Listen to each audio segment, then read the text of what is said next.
the horizon is being refracted up around and somehow silhouetting itself, as if it was an opaque physical object in front of the sun. The refracted canticle is indeed, silhouetting How do we itself in front of the sun. how do we post an image in here or share an image?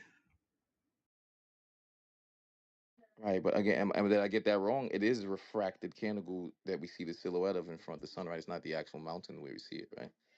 It is the actual mountain, but the But it's not path where we that the see it. The light mountain's not where takes, we see right? it. Right? It's the actual mountain. Path that the light takes is curved. So the actual mountain is blocking a curved path. I share an image somewhere. So my question is the mountain, so the peak of the mountain's actually under the horizon. So it is the mountain we're seeing, but the path is coming around the earth. So it is pretty much the refracted mountain, not being placed where it really isn't in terms of like a straight, raw line of sight, and then it's blocking out the sun. So it's the sun also not where we see it refracted behind, like where mechanical actually is. So is the entire thing the sun and the mountain refracted? Is it just the mountain and the sun is where it's supposed to be? And then it just gets really tricky because when you look at a lot of these things, oftentimes you see a little sliver underneath. Like I think it's pretty much a feature of the horizon. Damn near you see this little refractive, this little mirage band sitting above the horizon. And that's usually what we see the sun set into above the water. And under Candigo, sometimes you see that little sliver of the sun under it, right? Above the horizon and under where you see the mountain. And so now it all gets really confusing how you guys are trying to throw refraction at this. But let me shut up and let the formal sort of conversation begin. Have we started? So I was going to post I see an all image of them. somewhere.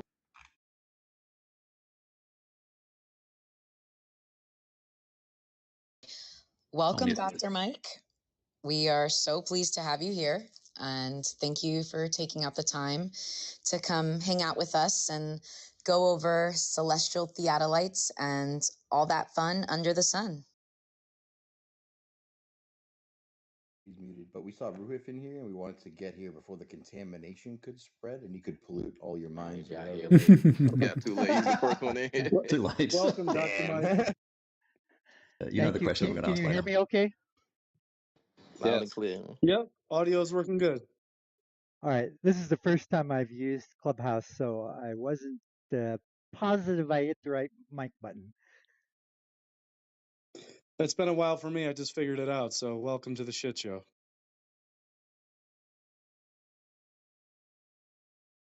Welcome, what up, Beasticles, Galatrax, what's up, y'all?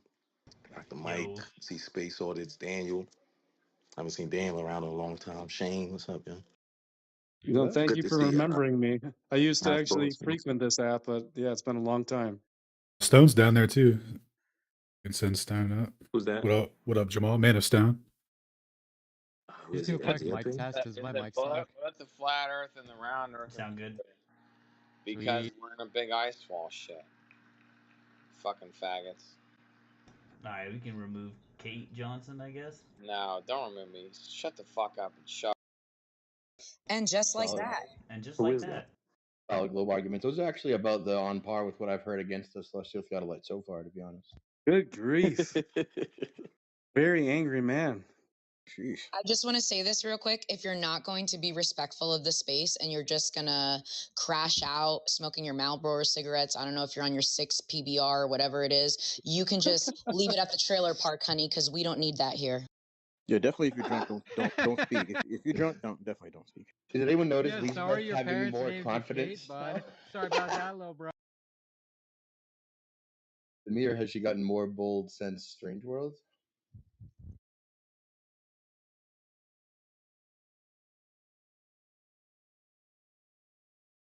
Oh, no, Shane, you just haven't spent enough time. I definitely. Latina attitude all day.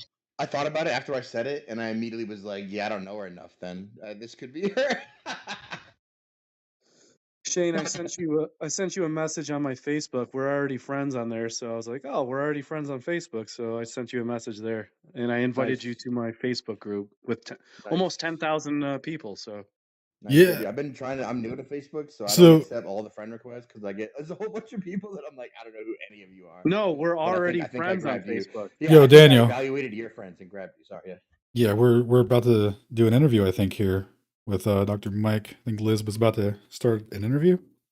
Hit it up. Hey, look, we got Dr. John Mallinckrodt in here. He's a resident globe zealot, PhD physicist. Oh boy. Well, before we get into it, again, welcome, Dr. Mike, and thank you for taking out the time to come over here. Shout out to Ether Cosmology. This is another chill sesh, as Alan would like to say, with Flat Earth Gang and Ether Cosmology. And Dr. Mike, I guess our first question for you would be, how did you get involved in the Flat Earth conversation? Tell us a little bit about yourself, your background, and whatever you are willing to share. Okay. I'm my background. How far do you want me to go back? It all started in 1905. Well, no, honestly, what I would ask, because just yesterday I kind of found your Amazon. I realized you have a book on the luminiferous ether, and you kind of were a candidate probably for this conversation already, because you were already seeing how consensus can kind of stifle and you know yeah. So go ahead. I guess you could kind of start with how you uh ended up taking this sort of unorthodox path toward where you're at now. So the book, The Luminiferous Ether, is actually what got me invited to do a little presentation for the Ether Cosmology group, and I did that on my discoveries about the luminiferous ether. And for anyone who's interested in that, there's some software on GitHub under Dr. Mike Heffron. So you can see there my software and my prior presentations if you're interested in the ether. But when Alan first invited me, he didn't tell me there were so many flat Earth people in there, and I had no idea, so it was kind of a surprise. But Straight snuck which is him, dog. okay. Yep, Did they and keep it that's quiet that's for a while? Like, did you have to figure it out on your own where you were? I think I started getting little hints, and then suddenly it dawned on me, oh, this seems to be mostly people who believe in a flat Earth, and I listened to debates between flat earthers and globe earthers to come up to speed on what it was all about. And I asked Alan if I could give a second presentation on the null hypothesis. Um, and that one I actually tailored, so I gave more evidence that the ether fits into either paradigm just fine. Um, and I did that by explaining ellipsoids and how an oblate ellipsoid can crunch down to flat, and it still all the math still works. Um, and as I listened to more and more debates, I eventually realized a major point of contention was theodolite measurements, and it was actually Taylor who inspired me to explore that more thoroughly. And I purchased an old David White 8300 and measured Pike's Peak with it. And the very first measurement on that old theodolite came up to exactly what the flat Earth would predict. Um, and that was from my house. Um, uh, and that's when I began to realize the big problem is refraction. And what I was hearing in the debates is refraction numbers are all over the place. Uh, people argue about whether terrestrial or celestial refraction applies. And I started exploring the numbers, and that's when I began thinking um, about a way to eliminate refraction as a problem. Um, and there's other problems that I'll probably talk about some other time. But um,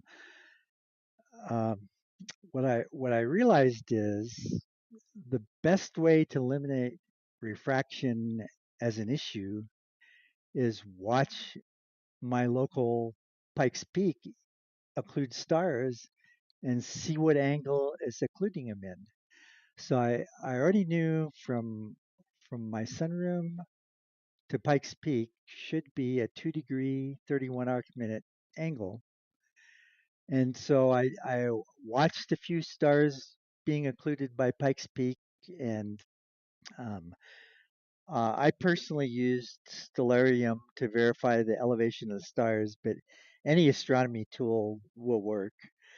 And there's a pretty significant difference between what flat Earth and globe Earth predicts as what the elevation angle should be.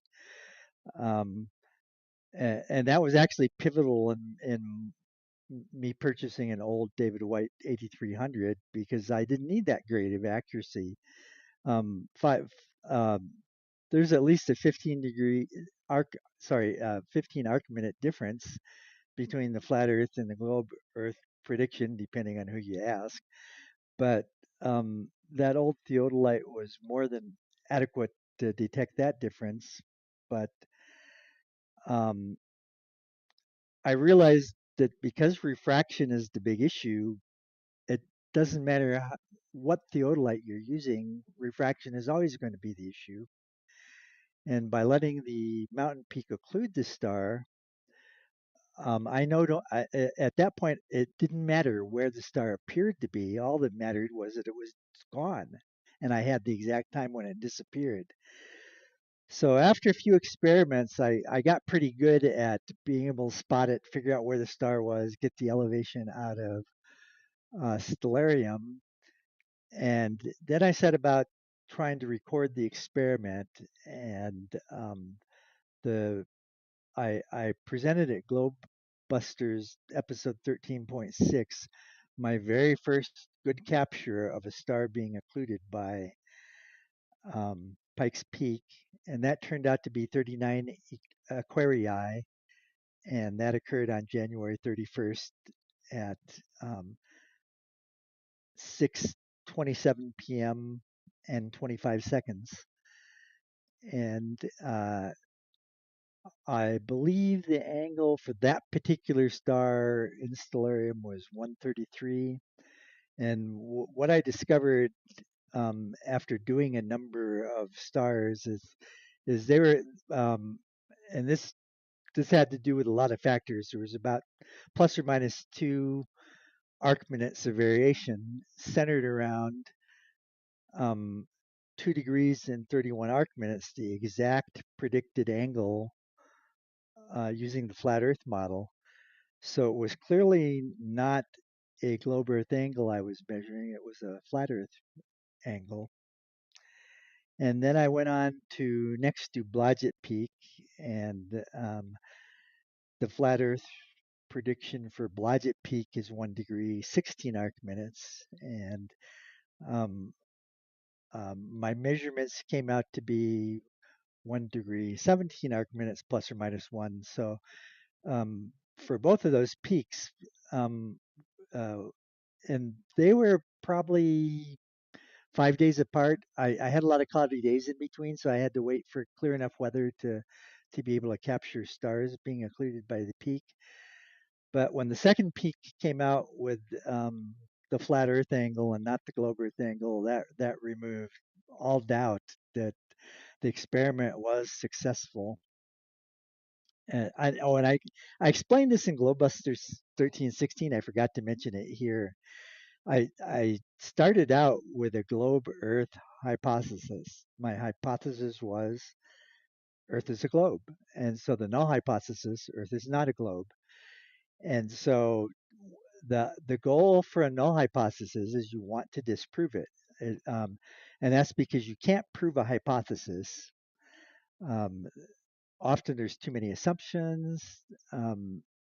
It may involve hunches, but it's pretty easy to disprove a null hypothesis. So the goal is disprove the null hypothesis, and if the null hypothesis is wrong, that means the hypothesis is probably not wrong.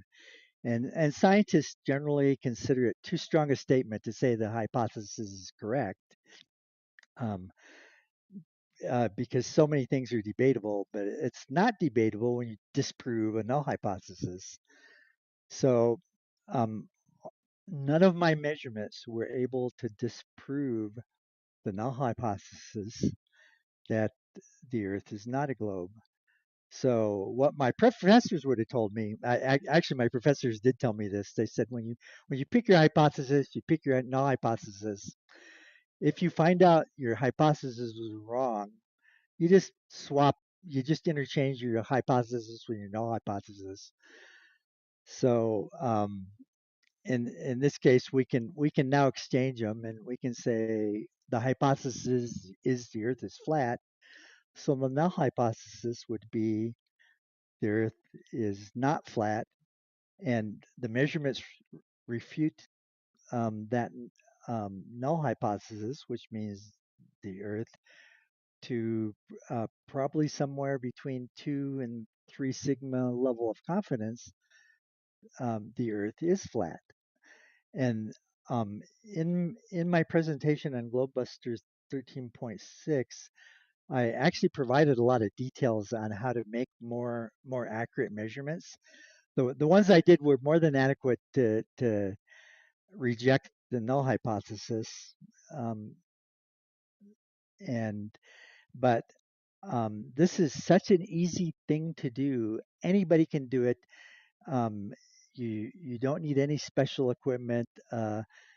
A cell phone with a good telephoto lens or a cell phone with an add-on telephoto lens is all you need to be able to take pictures of a peak eclipsing a star and get a good timestamp on it.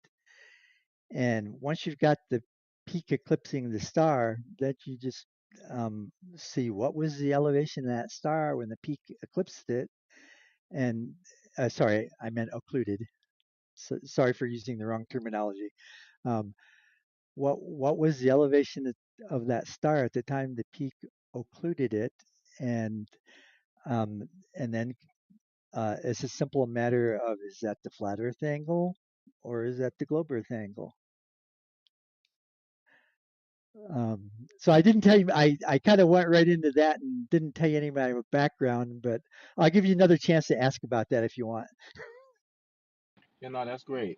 So just to clarify, you can't go into like a store and ask for a celestial theodolite, right? It's not an actual type of theodolite, right? Because that seems to be a big misunderstanding. Right. It started out being just an experimental concept, and then very quickly it became obvious, yes, this actually works. Yes, it does give you an elevation of the star. And because you watched the peak occlude that star, you've eliminated all refraction between the observer and the peak. And so refraction is not an issue there. And then in Stellarium and most other astronomy tools, they allow you to turn off correction for refraction. So I turned it off, and when I turned it off, that's when I discovered for 39 Aquarii and many other stars that yes, indeed, the angle is 2 degrees 31 arc minutes plus or minus 2 every time. So it's always a flat Earth angle and not a globe Earth angle that this technique exposes.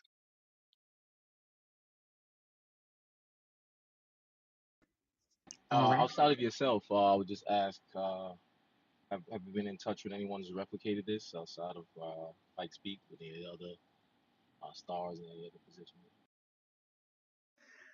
So many people have asked me for advice, and many have said they're going to try it. I haven't heard back from any of them that told me their angles, and I haven't seen anybody else talking about that data yet.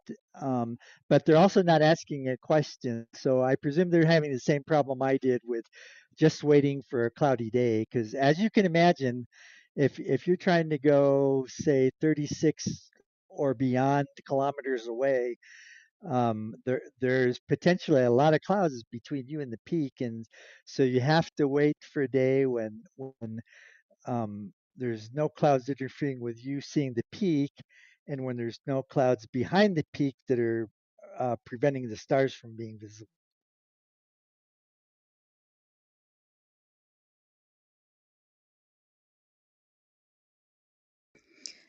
Excellent. And before we move on, because technology does some funky, wonky things and timing, and as humans, we're all imperfect. However, that is why we're all beautiful and we're all here.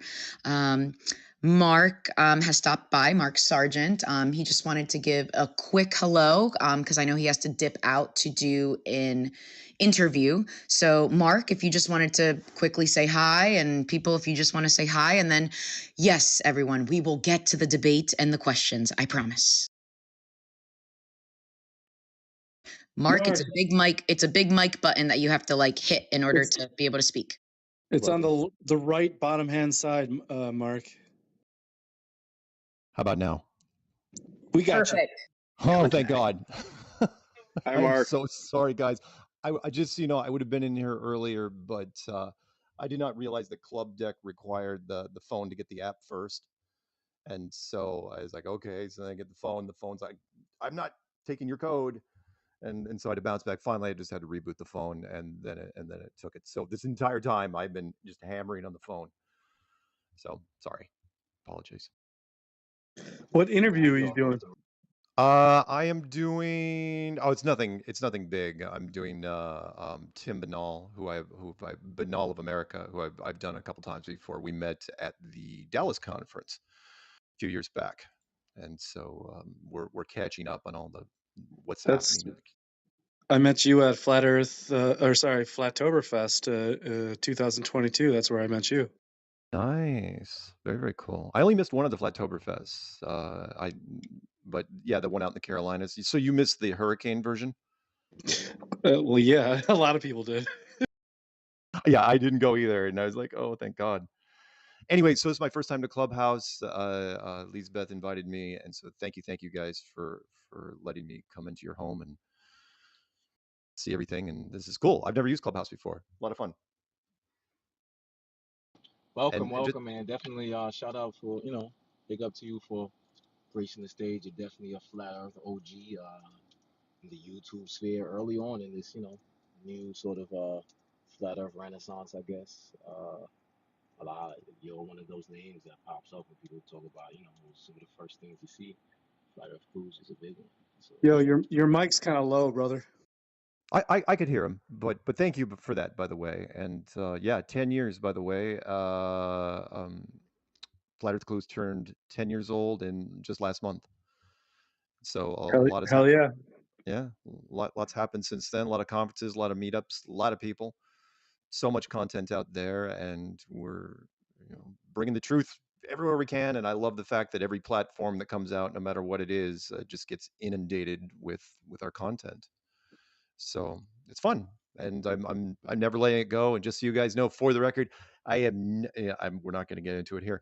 I am never ever turning. If you see me turning, please somebody find me and shoot me. I won't go that far, but I'll definitely just shame you. Flat Earth from my cold dead hands. So I'll be addressing that in Mark, if I do a flat Earth meetup here in Buffalo in New York, would you advertise it on your channel? Absolutely, absolutely. Yeah. And you know Jenna Frito, right? Yeah, probably not by face, but by name. She's a good looking redhead chick. She used to do the P900 telescope from New York, Buffalo, Chestnut Ridge to Lake Erie or to Lake Ontario, and she has it on her YouTube channel. You remember that stuff? Vaguely, but yes. That's awesome. Okay, cool. I graduate. We were in the same class together. We graduated together. Oh wow. Yeah, I'm older, guys. So I'm going to my 40th high school reunion this year. 25. But all right, I just wanted to.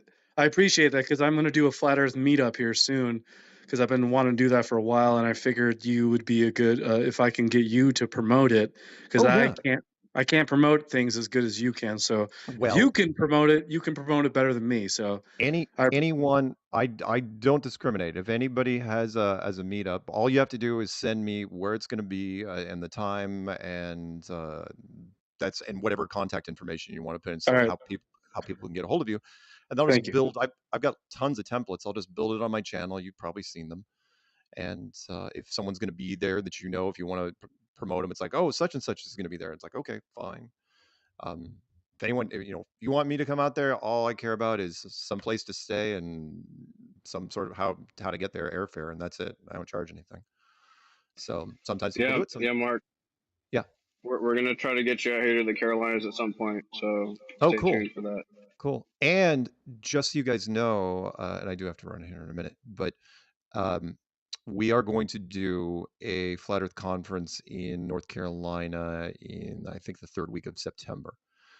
We haven't nailed down exactly who's going to speak yet, but the person who's going to do it is not directly inside the community, which is kind of neat. They do a lot of paranormal conferences, and I've interviewed with them several times. They said, let's do a Flat Earth conference. Like, absolutely. And which was good timing, because Karen has backed away from that.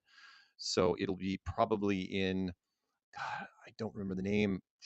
It's a little town. Initially, we were thinking of doing it in Piedmont University in Georgia, but it's going to be in, I believe, in North Carolina, in the western part of North Carolina. But I'll get the name for you guys when I get a chance, and I'll shoot it to Lisbeth. So, North Carolina or Georgia? Because I remember you talking about Georgia. Well, we were initially talking about Georgia, but I just found out a couple days ago he found a smaller town venue. He goes, I don't know if Piedmont University would be the best venue for Flat Earth. We want something a little more casual, and because they seem to be a bit of stuffed shirts there, and so that's what we're thinking is somewhere western North Carolina. But I'll let you guys know. I'll make sure everybody knows, but I'm looking forward to it. And once we get the speakers and everything, I'll be advertising the hell out of it. And East Coast events always work better than West Coast. I mean, Vegas was fun and everything, but a lot of people had to fly in for it. And we noticed that when we do East Coast conferences, that people just generally just drive.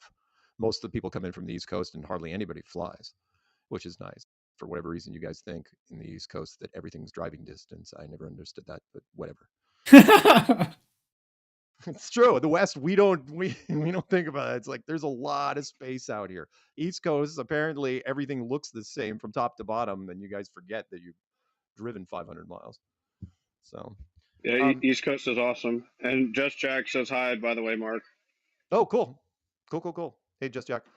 Any other quick questions or anything before I leave you guys? And again, sorry for interrupting at the last moment. I would just say thanks for coming through the Flat Earth Gang, and I would just say take good care of Lisbeth, man, over there at Strangeboro. I will. We've been training. We've been polishing her up for years over here, man. So. Absolutely. What's the email we can get you at? Oh yeah, sorry. Well, you're right. I didn't see a place to put it in here, but if I get a chance, I'll flesh out my promo if it allows it. My email address is m, as in Mark, SARGENT 23 at comcast.net. And if you don't remember that or whatever, you can just literally type into Google, what is Mark Sargent's email address? And I put it in the description box and my phone number and my home address of every single video I make, because that's the smart thing to do. I'm saying that sarcastically. I texted you, so you didn't respond back to me unless I got the wrong number. What'd you text me? Well, I don't respond. Okay, just so you guys know, you can text me all you want, but if you're going to text me, also email me. I'll respond to emails, but I don't respond to text because I hate text. It's a principal thing for me. I got you.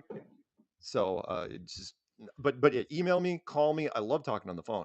So whatever, but yeah, I will read text, but I won't generally respond to them unless you put your email in there, and then I'll just go old school. And I'm old. Can I ask a question before you go? No, that's I don't think ridiculous, so. Mark. What? By the way, that's a ridiculous position. Did you say that you would? Did you say that you would debate anyone that used their real name?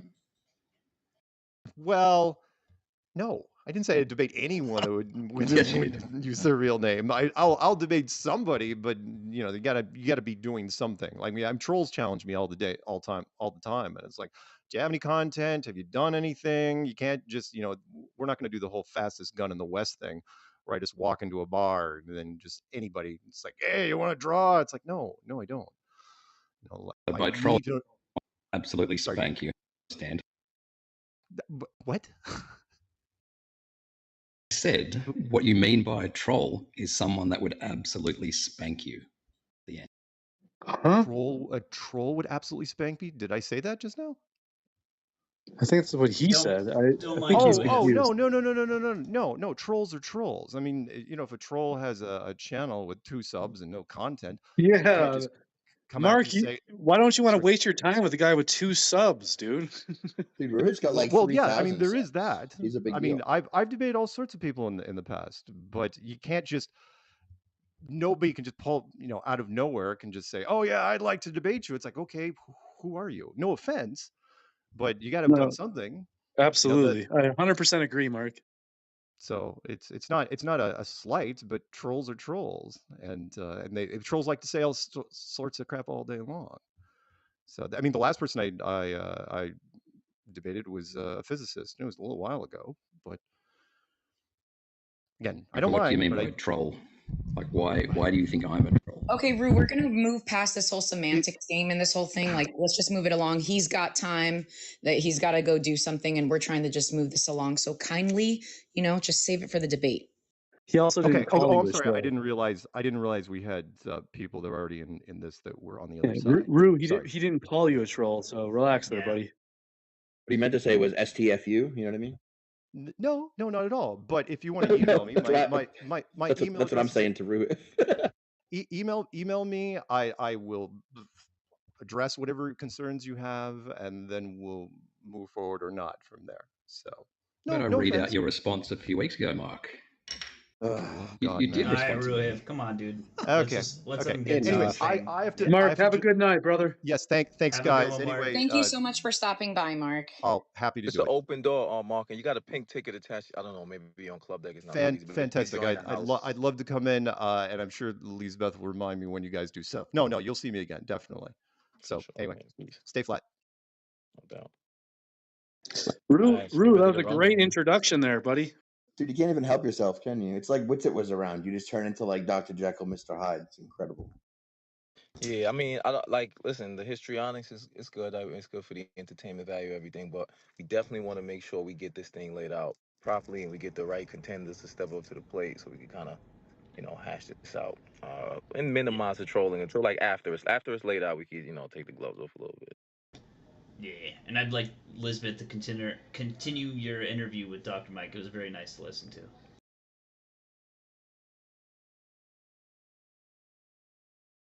Yeah, I guess my next question, and again, we can get into it. Dr. Mike, I'd really love for you to share your story. I've heard it, but I'd love to hear it from you. How did you get into the celestial theodolite? Like, what made you, what started this? What started this, as I was listening to the debates between flat Earth and globe Earth advocates, I began picking up on some deceptive tactics being used by the globe Earth side, and I noticed that they like to argue semantics. They like to try to probe the person they were debating to find their weaknesses, and then they like to hammer on those weaknesses and try to get them talking about areas that they weren't as proficient in.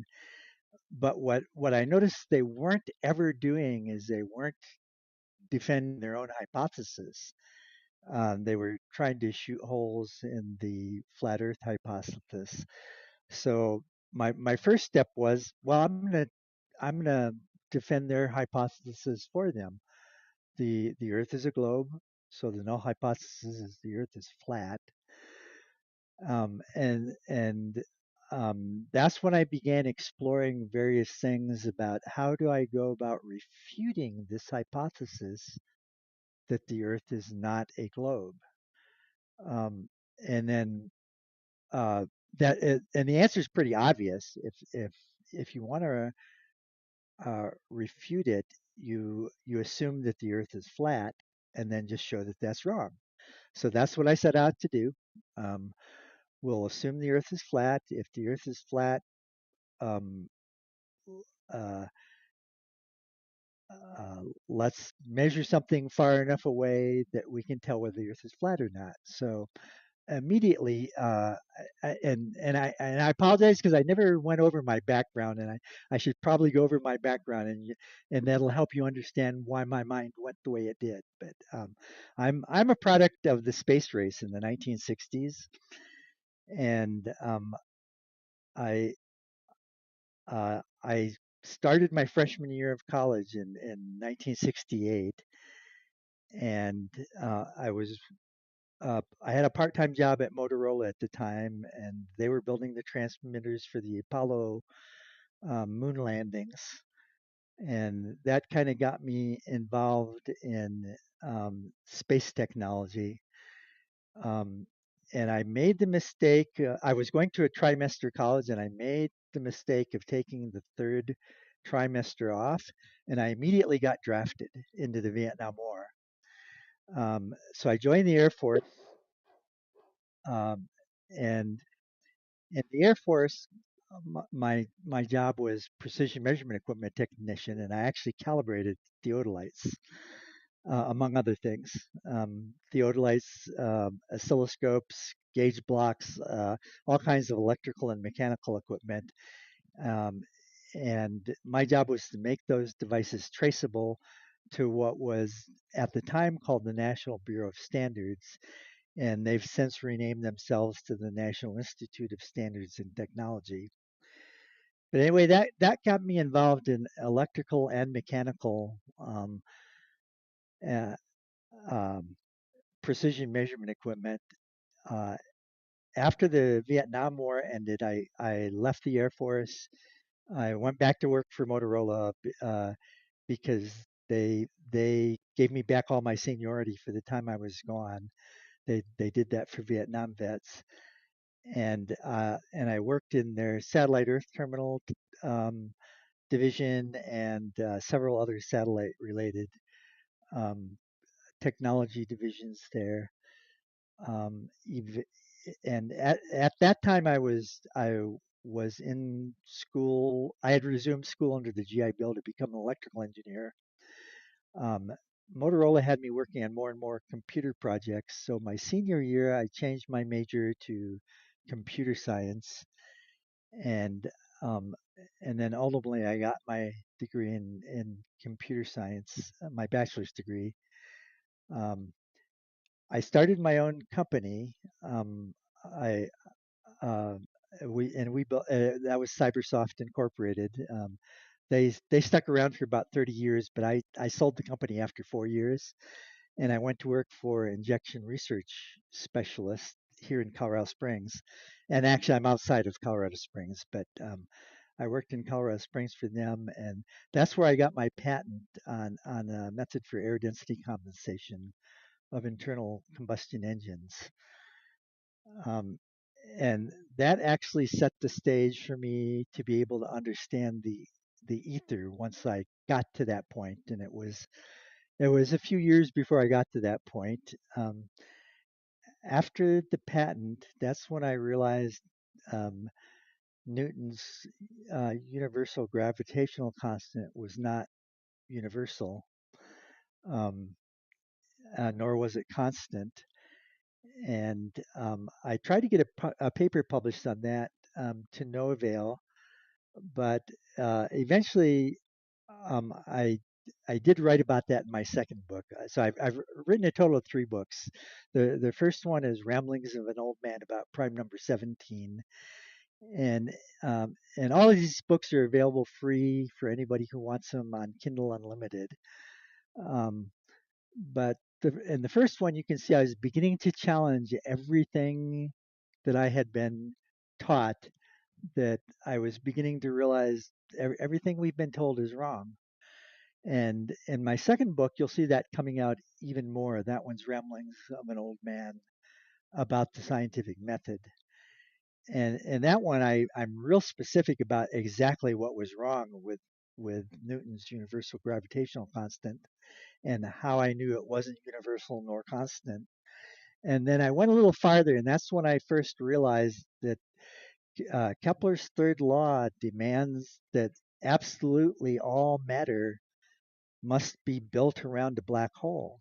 And so I make the case for that in that second book.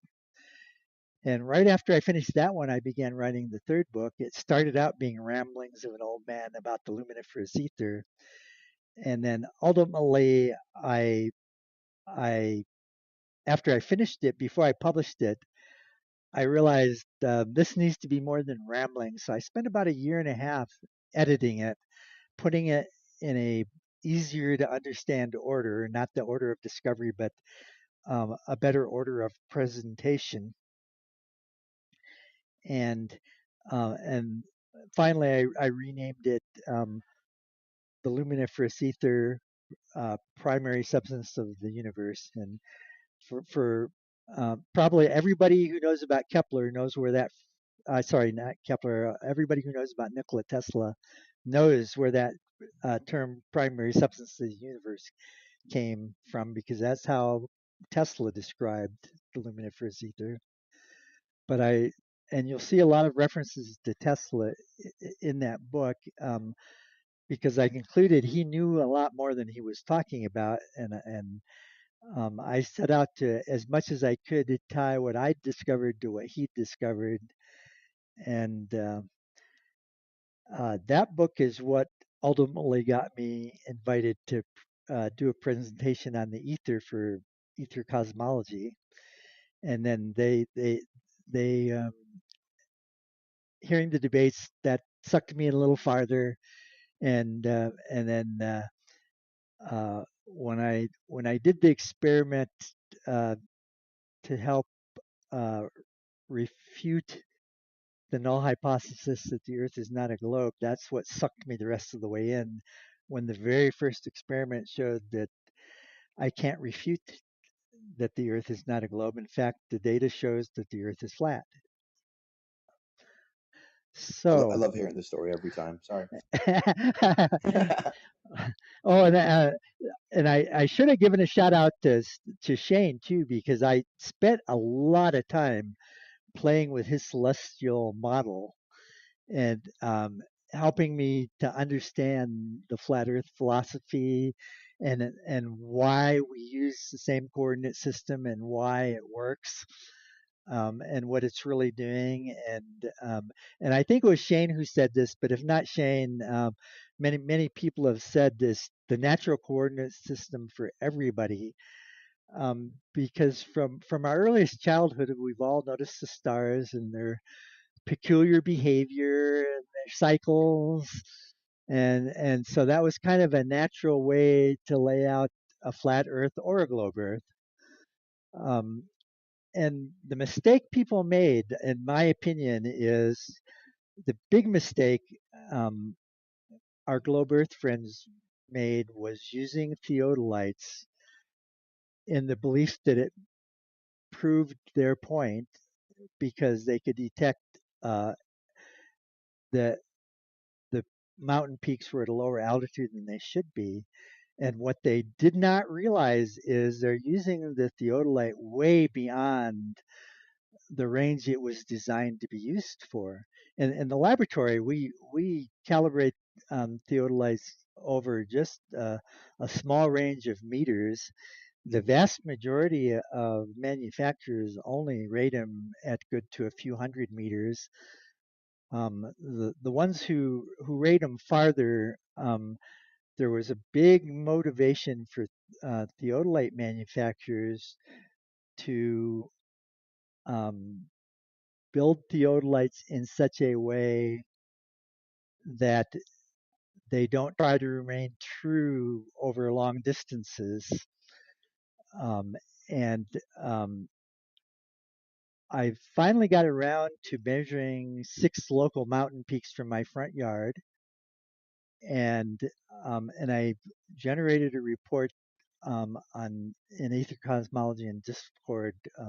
I called it theodolite measurements, and then in parentheses 2025-02-26 end parentheses .pdf, and then that one details the weather conditions, the atmospheric conditions, the mountain peaks, the data about those mountain peaks, and the fact that and I borrowed my stepfather-in-law's Sokia N010C. Technically, that's a level transit, but as anybody who knows anything about theodolites will realize, a level transit is just one form of theodolite.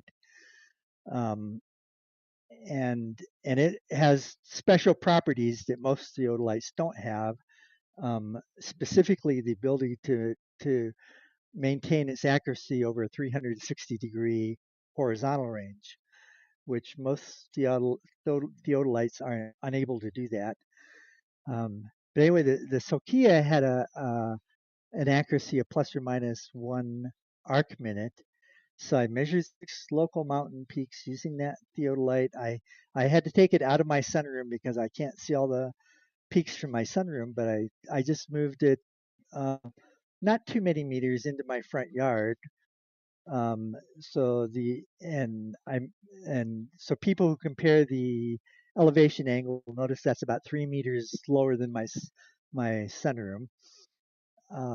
But all of those measurements were matched the globe Earth prediction plus or minus the 1 arc minute accuracy of the theodolite. And that, in my opinion, is the big problem with theodolites. The fact that it does match the globe Earth prediction. And in that report, I explained to you how that's not what it appears to be, because what it's really measuring is the flat Earth predicted angle minus the deviation of theodolite, and the deviation of theodolite is linear over distance. And I mentioned this in the report. It's 4.4944 times 10 to the negative 6 degrees per meter. And theodolites, virtually all theodolites made are in that range of 4 times 10 to the negative 6 degrees per meter, too high, which means the farther away you get, the farther you have to crank it down, and the more the air in the theodolite accumulates, giving the appearance that you're measuring mountain peaks at lower elevation than they actually are. And I haven't proven this yet, and one of these days I will. But I think that old David White 8300, its big strength and why so many people say that's the best theodolite ever made, is it does not have that error. And that's why I was able to crank it up, and it immediately measured the flat Earth elevation for Pikes Peak. And I repeated that experiment on Blodgett Peak, which is also easy to shoot from my sunroom. And it too measured the flat Earth prediction, not the globe Earth prediction. And I attribute to that that theodolite was built a lot better than modern theodolites are. And it was built during the days before everybody was trying to prove that the Earth is a globe by using theodolites. So anyway, that was probably a long, way too detailed explanation of what got me into all this. But realizing that theodolites are being used way beyond the range they were designed to use, and then even if it was perfect, like that old David White, there's still going to be an argument about refraction, and that's what motivated me to follow Taylor's example,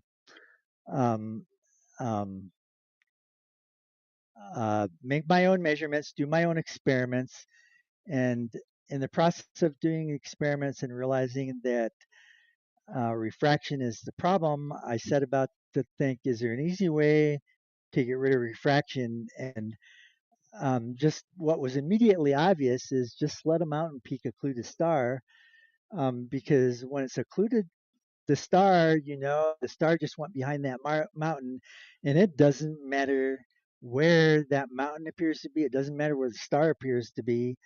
That mountain peak just occluded the star. There's no contest, no debate.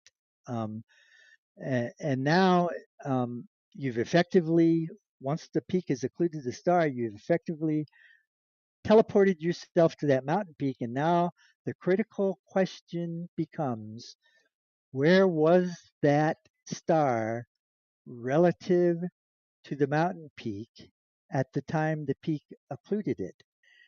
And it took me a while to find the stars. It took me a while to figure out I had to turn off atmospheric correction. But once I realized that, and I turned off the atmospheric correction, which is really the refraction, celestial refraction correction. Imagine my surprise when I discovered that the star was at 2 degrees 31 minutes, the exact elevation predicted by flat Earth. So it wasn't the globe Earth prediction, and I usually think of things through from multiple different directions, and I actually advocate this in my book, The Luminiferous Ether. View things from the top down, the bottom up, the inside out, the outside in, and just take a leap completely out of the box sometimes and consider things you haven't thought about. And so I try to always do that. And in that process, I realized, okay, this could be a coincidence, could be a 1 in a million fluke that it just happened to be the flat Earth angle. So I need to measure another peak, and Blodgett Peak was the second easiest peak to measure from my house. So I picked that one, and that's when I discovered it too occluded that star at a match, an exact match for the flat Earth predicted elevation, which was way off from what the globe Earth would predict. So I was rambling so much, I tend to ramble. And did I answer the question somewhere in there? Yeah, that was great. You were asked about your background, how you got into this community. That was wonderful. You didn't ramble. You're being too kind. All right, from the top, start over. All right, from the top. Yeah, no, that was cool. Good context. I mean, it's my first time hearing the story. Liz did tell me she loved the story when she heard it, and it was a good story. Definitely set some good context and how you got here. So, yeah, yeah, John is in here. John kind of put together a Google Doc, and I think he had a refutation prepared. I might as well dive right into that, unless there are any other takers or anyone else. Go. Yeah, well, thank Yeah, you. 1 second. Before we get going, so that everyone can follow along or have context as well for everything that Mike just put forward. Kat's going to share a link in the chat to my Obsidian page, which has all the PDFs available for everyone. So, and a couple of diagrams and a link to the spreadsheet. So the things that are going to be referenced here later on and stuff, you guys can use those for references for diagrams and stuff. All right, go ahead and please continue, John. I mean, yo, in Okay, fact, since we yeah. already got John deferred, Alan, do you have a quick little present you want to run by? Like, probably would be better let you go before John. Anyway. Yeah, just to kind of give a quick recap on what Mike said. So it's about the timing in which the star gets occluded when we no longer see it. That's the relevant portion of it. We're not concerned with where the star is behind the mountain or anything like that. You can, like he was saying, you would consider it like you're being instantly teleported to the peak of the mountain, which gives you the confirmation angle. And from that, you can logically deduce that the angle in which you observed it getting occluded from, following the same trigonometric function, would indicate that that is the elevation angle. So it shows the corresponding flat Earth prediction for the true physical peak of that mountain to block that star. Otherwise, the timing would be different because the star would have to get lower in the horizon to be occluded. So there would be about would it be 15 to 18 second difference in the timing prediction, because it's going to be was like 15 arc seconds off or something like that. So anyway, they make mutually exclusive predictions there, and that's what he was talking about. How you falsify the null hypothesis, or you fail to falsify the null hypothesis rather, and your hypothesis can't be true. So it's pretty straightforward. Okay. So I put a link to the PDF that everybody should maybe open up if they can as I talk. I wanted to start off just by saying that I really think this is a great thing. I mean, I really do, Mike. The idea of using occlusions this way is a really good idea, and I want to see a lot more people doing that. I'd like to get your Blodgett data because I haven't been able to get the actual star data there. I can see Blodgett Peak, and I can do the globe and flat Earth elevation predictions, but I don't have your star data. So if there's some way you could put a link to that, I'd appreciate it. So, I mean, the presentation is pretty simple.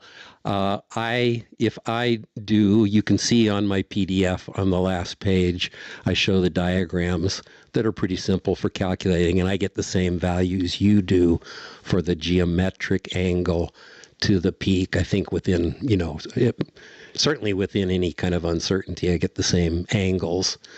And then there is the question of what is the refraction correction. And it's not much. You make the mistake of using the astronomical refraction tables for the refraction, which would give you quite a lot more than it actually is if you calculate the refraction just based on the curvature of a light ray from Pikes Peak to your house. You get something just under about 2 arc minutes of lift from that.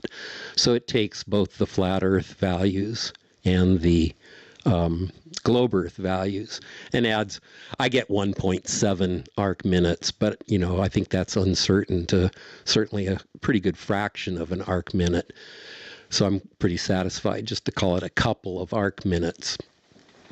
And then the more important thing is that, of course, on the globe Earth, when you go to Pikes Peak, you're now half a degree around the globe. So you're going to expect that star to be a half a degree higher in the sky, which is what Stellarium reports, which isn't surprising since Stellarium, all of Stellarium's reports, which are accurate, of course, are based on the globe. That's how they're calculated. So what you really need to do is, and I don't know why you don't, just simply find out what Stellarium tells you for the altitude of that star at the time you saw it occluded from your house. Because when I do that, I get the same value.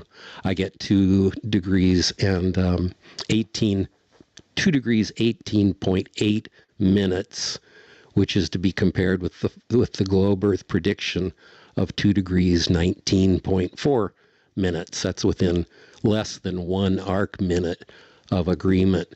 Whereas the flat Earth predicted value is 14 minutes higher than that. And I know it agrees with your transit measurement, and I know it also agrees with the value that you get from Pikes Peak. And as you say, that is, a coincidence. Number one, I believe now this I think Ruhif plans to try to get a surveyor out to do the job with a proper theodolite to see what the actual angle is from your house. Not to cast too many aspersions on your level, but it is only accurate to 5 arc minutes, and we're talking about things that ought to be determinable to within about 1 arc minute. So I know that your measurement agrees with your flat Earth, no refraction value from your house, and it also agrees with, I think, the flat Earth no refraction value from the top of Pikes Peak. But I think all of that, so that's good as far as it goes. But I think you'll see, number one, that if you actually do compare your observation to to what Stellarium reports from your house, you'll see that there's a rather large discrepancy. I can actually and I'm help. done. I can help reduce this conversation to 10 words, perhaps. John, what you're neglecting to include in your analysis is the fact that we do not, as humans, see things in Euclidean space. There is a thing called curved visual space, and you have included none of that aspect in your analysis, and that's why you have come to the conclusion that you have. And it is obviously erroneous based on that point. Okay, curved visual space doesn't have anything to do with measuring the angles with a theodolite or anything else, Yes, but that's it fine. does from one longitude to the next, and that is what you are failing to recognize. Well, I'm just going to let that sit. That's wrong. Anybody wants to believe it, they're welcome to, but it has nothing to do with it.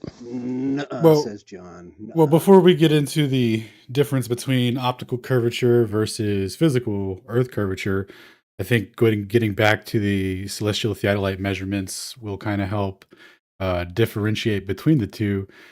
Because what you're doing here by moving the observer to different locations from where the observation wasn't taking place is you're not analogously understanding what's being put forward, and you're doing these calculations and you're showing these differences, and you're like, look, it's not working. But that's not the argument that's being made. You're not addressing the actual issue here, and the issue in that issue is that there's a specific time in which that star isn't there anymore.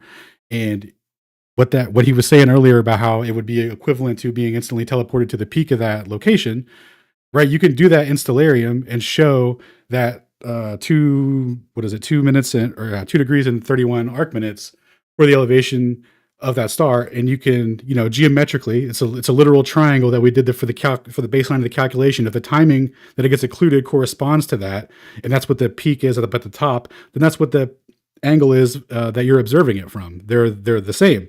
So this confirms that the physical elevation of that peak at 2,226 meters or whatever it was, a couple meters off maybe, comes out to be 2 degrees and 31 arc minutes. Now, when you're talking about measurements during the day and sending out dudes to go get a proper measurement with a theodolite that's accurate down to 1 arc minute, well, our contention is that refraction during the day and optical conditions, as Stone was saying, will facilitate the change in the mountain of like the apparent elevation, right? So you're not going to get the true physical elevation peak. That's why it's important that when this star isn't seen anymore, we know that it's being blocked by a physical object. So we could take that as is, and that timing, when we go back into Stellarium and look at where that star was at that time, it corresponds to the raw angle that we calculated.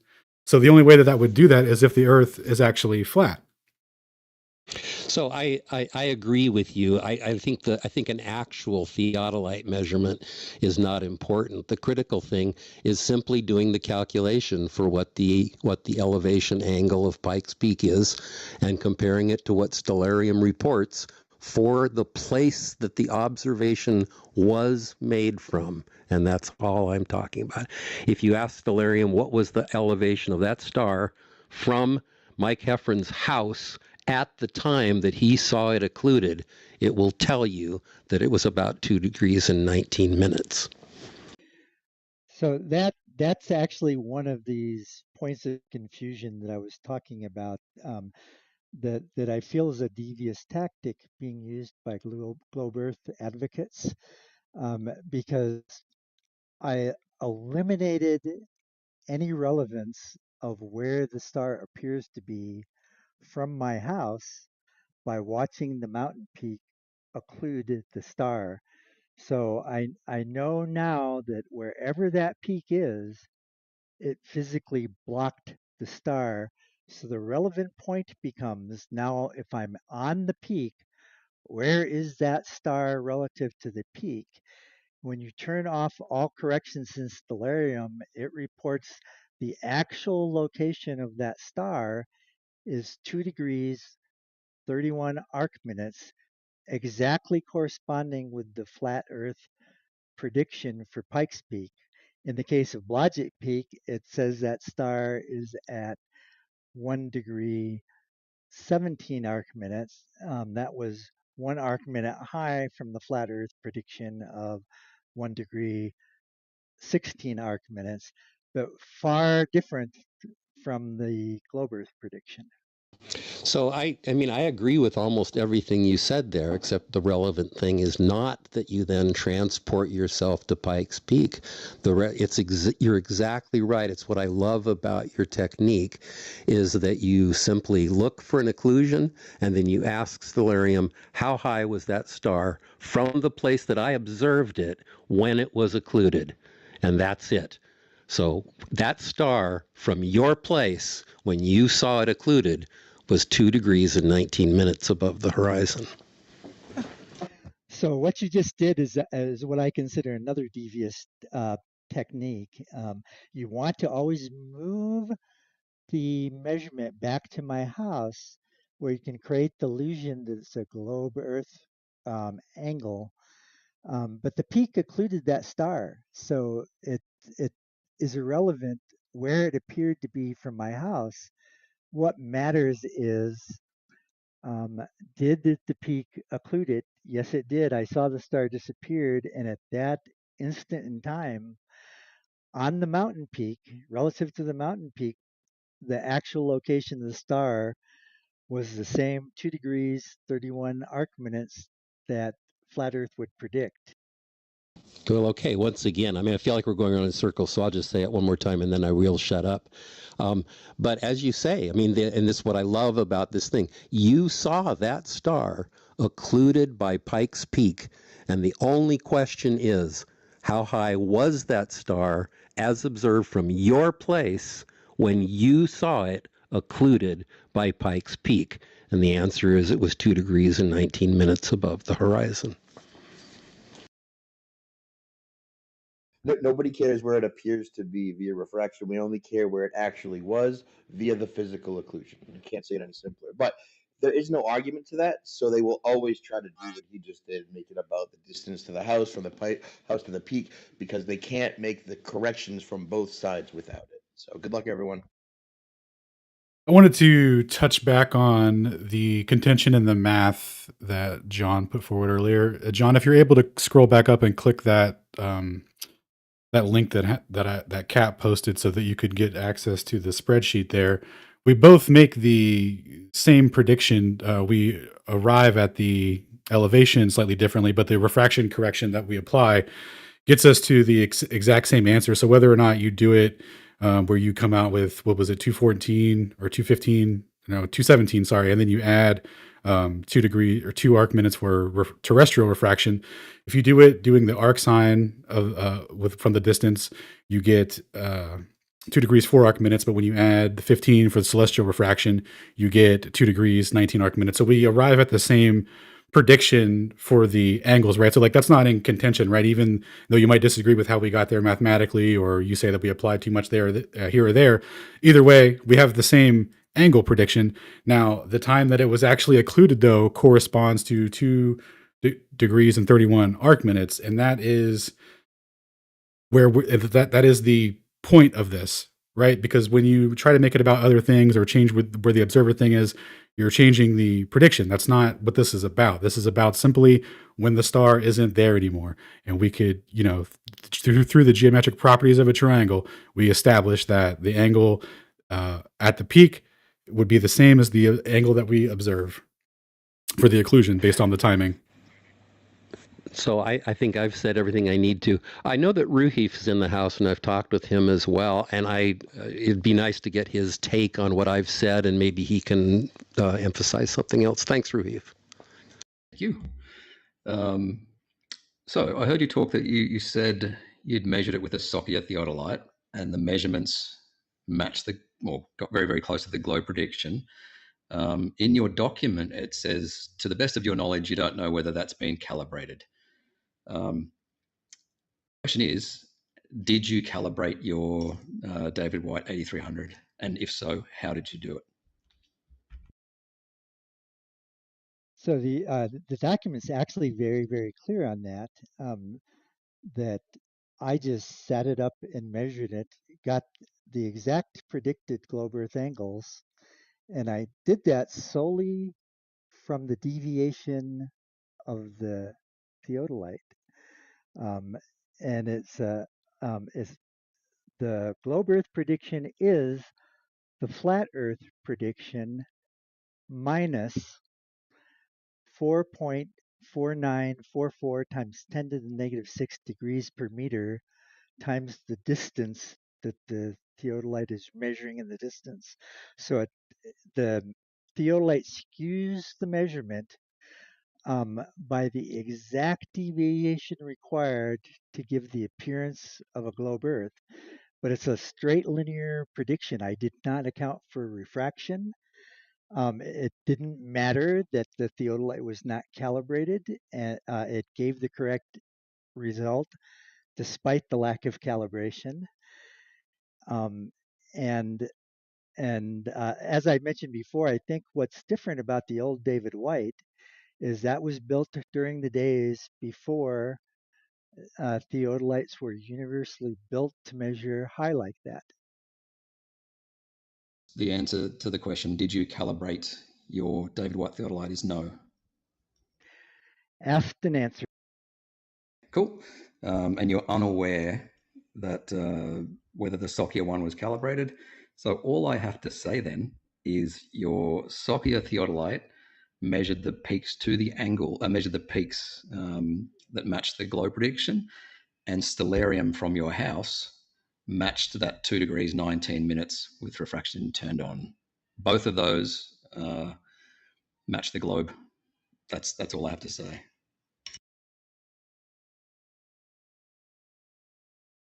What did we say they had to do? Wasn't it exactly that? The predicted angle for the star is 2 degrees 19 minutes. Predicted angle to the mountain, 2 degrees 19 minutes. What angle was it when the star got occluded? 2 degrees 19 minutes. Ooh, came out to be 231. You could look at the screenshots from Stellarium that we have. 31 from where? Peak of the mountain, where it was occluded. The crosshair of the theodolite. I heard a quote from Mike saying it's devious to set the observer in Stellarium to where the observer was. And I don't have any further comment on that. That is where the star gets occluded, dog. That is the intersection point of the theodolite. Right? That's part of our instrument. The whole concept relies on this, and you got aggressively misunderstand. So again, we get back to this question that hasn't been answered for several weeks now. Okay. Regardless of where you put the observer, will Stellarium give you an accurate angle given a position and a time? From the mountain peak at that time, it shows 2 degrees 31 arc minutes, which corresponds to the exact time that it got intersected by the observer 50.7 kilometers away on the ground with an angle that corresponds to 2 degrees and 31 arc minutes, which matches the flat Earth prediction, which is just the raw calculation by taking the difference in elevation between the observer and the mountain peak and in the distance to give you the angle. So the issue here, is accurate. It is accurate the way that we're using it. So if I put it at his house, is it accurate? If you change the way that the theodolite is making the measurement, do you understand what you're doing now? I know. Do you understand what you're doing by moving the observer back to the house? The mountain peak is the crosshair. That is think of instead of like a little tiny theodolite in Mike's house, think of the theodolite. It's a giant theodolite that extends all the way to the mountain peak now. Do you understand? Do you understand the mathematical relationship between when the star isn't there anymore, obstructed by a physical object? The answer is simple. I gave it. It's accurate in the way that it's accurate in the way that we're using it. Yes. Put him at his house. Is it accurate there? That is not the measurement that's being made. You can't answer, can you? You can't answer. You can't accurately address how we're using the celestial theodolite, can you? I mean, that really is crazy. You made an observation at your house, and Stellarium is telling you what you should observe for the elevation of that star at your house, and it's devious to do that. That's astonishing. The devil for putting the observer where he actually is. Well, nope. I have nothing further, Your Honor. He took these exact measurements that you guys are claiming to debunk it with, and he published them, and he took it to every other mountain. He took it to Shane, get a lot closer to your mic there, man. Yeah, your mic volume dropped. Rosa, Pike.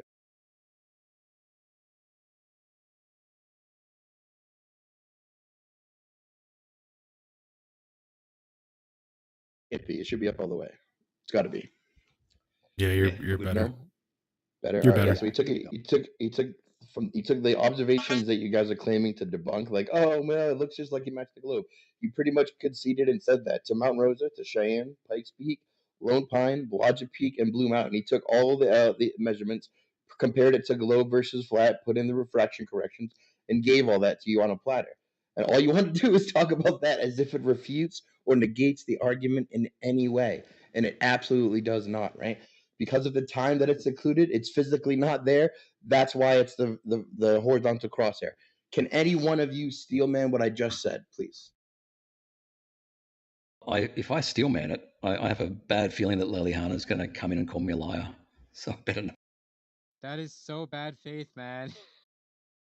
Well, steelman it, I have to put the observer somewhere where the observer's not. Is that a steelman or a strawman?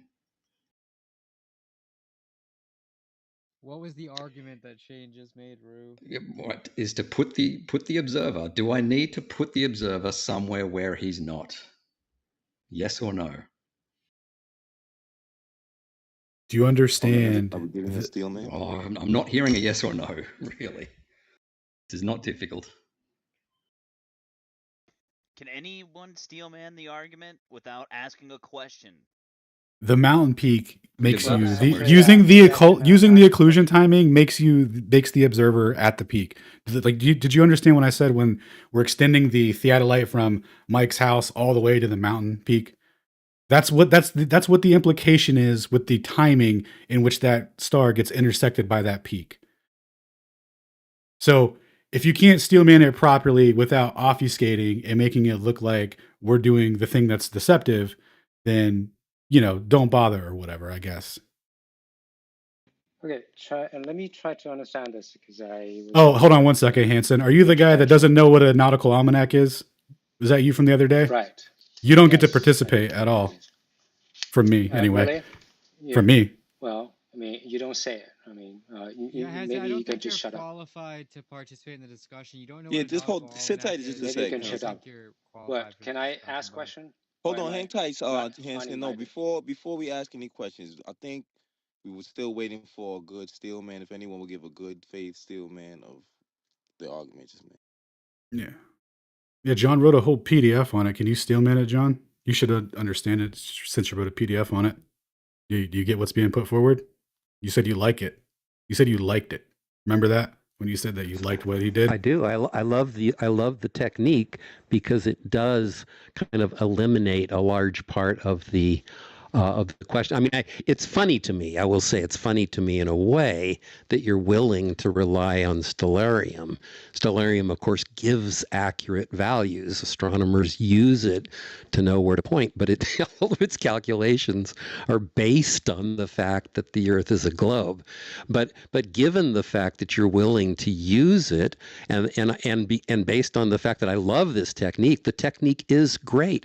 If you can find what the elevation of a star is from where you observed it to occlude the Pikes Peak or any other mountain, then you can compare it with the calculated elevation of that mountain from where you observe it. It's that simple.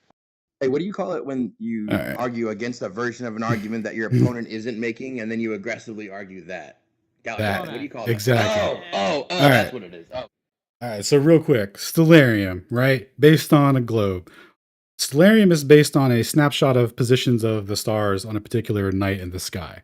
When we talk about is it based on a globe or a flat Earth, well, when you turn refraction off, right, we get the position of the star in which it was occluded, which confirms our raw flat Earth angle prediction. So when you say we're using stellarium and that's a globe, well, how come the flat Earth angle corresponded to when the time that it actually got physically blocked by a mountain peak? That's the significance of what's being put forward here. So the way that you're like arguing it is like you must not understand what the celestial theodolite even is, because So it's here's what I- hold on 1 second. I'm Okay, not done. sorry. I still have more. All right. Sorry. Yep, you're good. All right. So when you're saying observed at the or where the measurement was taken, right? The timing of that peak physically blocking the star is what is physically blocking it. That is extending our instrument to that observation point. Do you understand that the only way that it would be blocked for us to see it where we're looking at it at that mountain peak would be as if that elevation angle was if that elevation height was the actual elevation, because that's the only way that would produce that angle where it would intersect at that specific time. So it occurs to me as you're talking that it would be wonderful to see this same technique used on a mountain that is 50 kilometers to the west of you. I think you might be surprised at the result. But John, you can't even accurately describe the technique one time, yet you've completed a PDF. If the technique to be described, I think I've done that. I'll do it again. The idea is this, that you use the occlusion of a star and the report of stellarium for how high the star was when it was occluded to compare to flat Earth and globe Earth calculated values for the elevation of the peak that's doing the occluding. And I'm totally down with that. That wasn't too bad, actually, for guys, Steelman. yeah. Right? So then how do you have the conclusion that you just made before? So why don't you have a timing that agrees with the globe Earth prediction?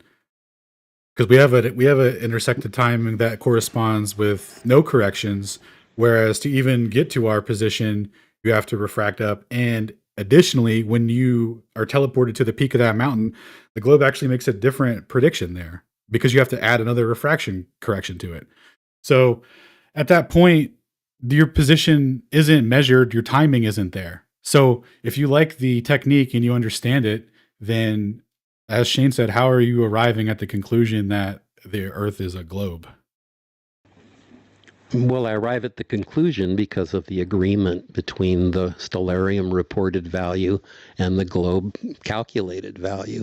But I think I detect in your remarks, and it's no surprise, I think Michael's made that pretty clear too. I don't know why it is exactly that you want to reject refraction. Refraction certainly happens. There's no question about that. And I don't know why that would have anything to do with the shape of the Earth. Atmospheric refraction is something that happens as a trivial byproduct of the fact that the atmosphere gets denser at lower altitudes. So are you really, in addition to claiming that the Earth is flat, claiming that light doesn't refract?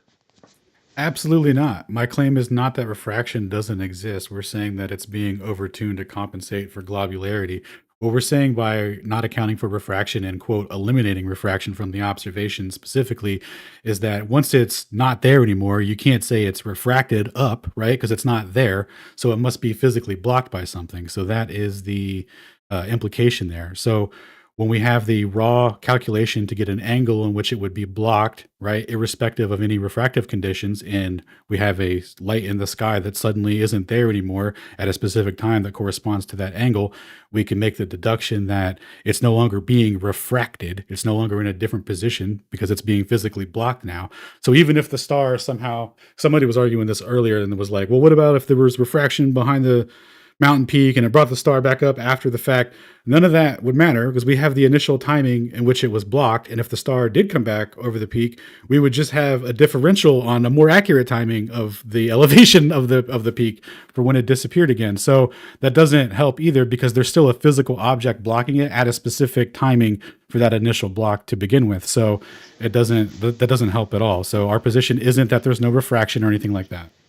It's that this is a way to measure it independently of that, so to speak. So I, in my world, what happens is the star, which the light from the star enters the atmosphere far behind Pikes Peak at an altitude of, something like 10 to 20 kilometers is where refraction starts being important. So the star has gone through much more atmosphere than the light from Pike's Peak. But at the great thing, and this is the brilliant thing about the celestial theodolite idea, is that when that star is occluded by the peak, the light from the star from the peak to the observation point is following the same path as the light from the peak, right? It's because it's being occluded, so that the star itself, if the light from the peak is being refracted down by 1.7 arc minutes or thereabouts, as I calculate, then so is the star. The starlight is doing that same thing, and that's kind of the brilliant part. Is it makes the actual amount of that refraction kind of unimportant.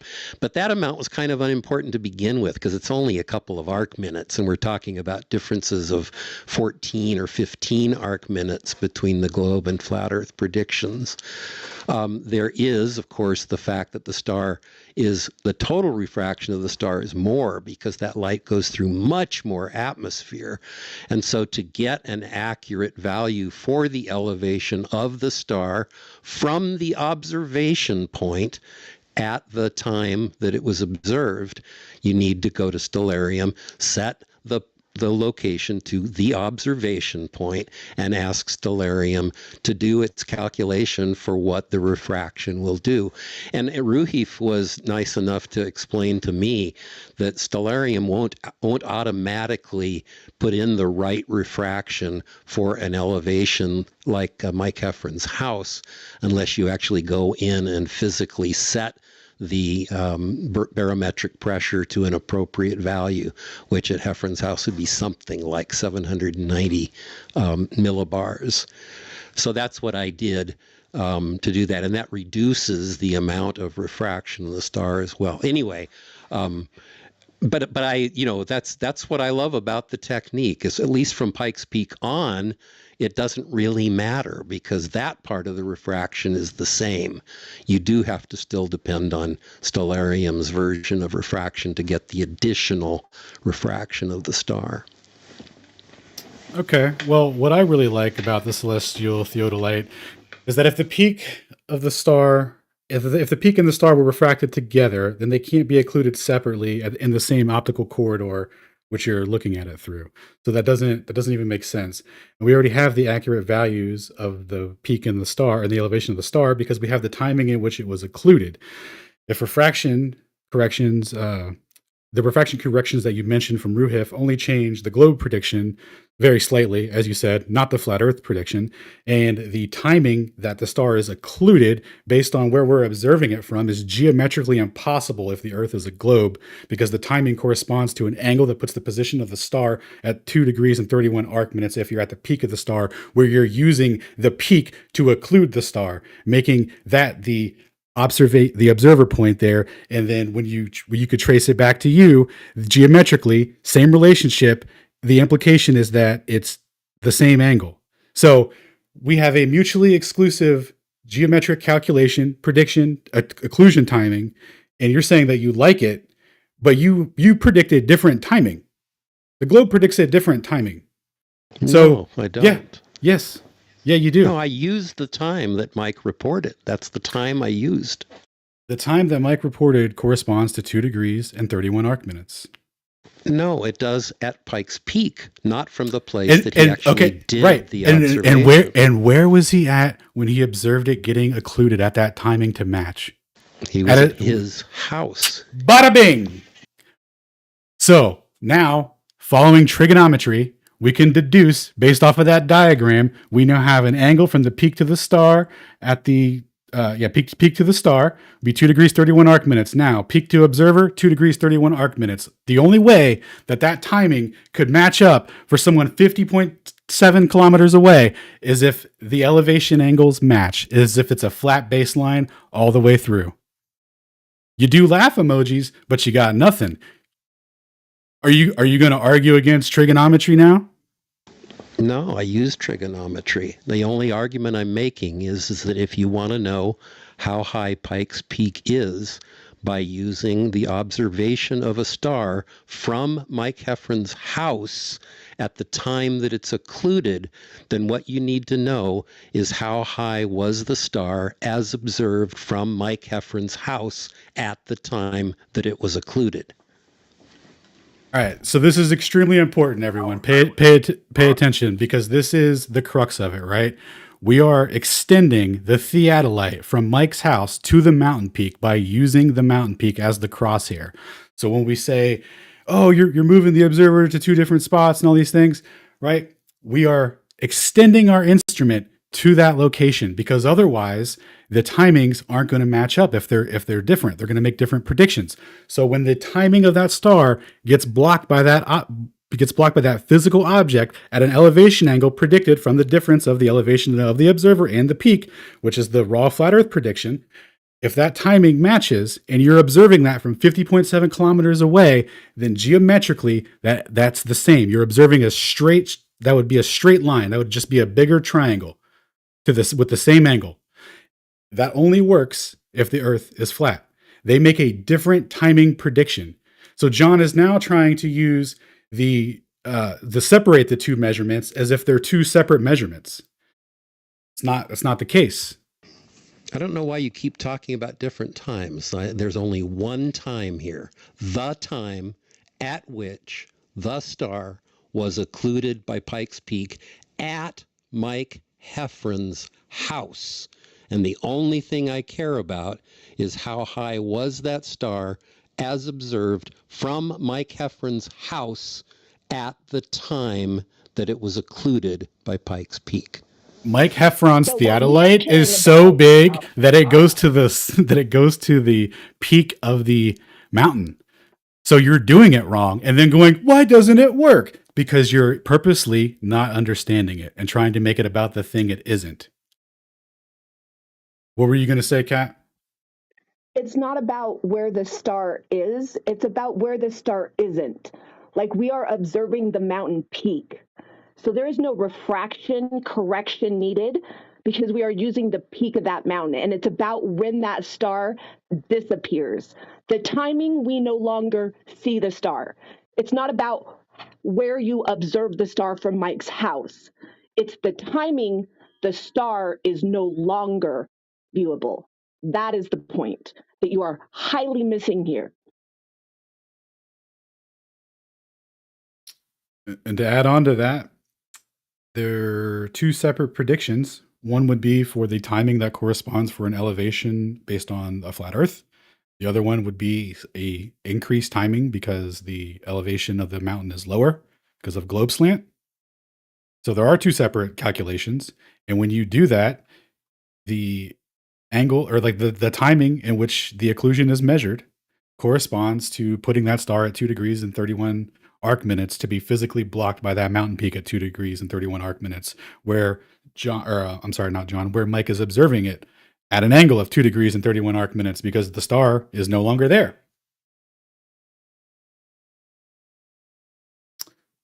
If you want to give like a closing thought or something on that, because I know we're kind of going back in circles now on this. I don't know how anybody can fail. Yeah, go ahead. Okay.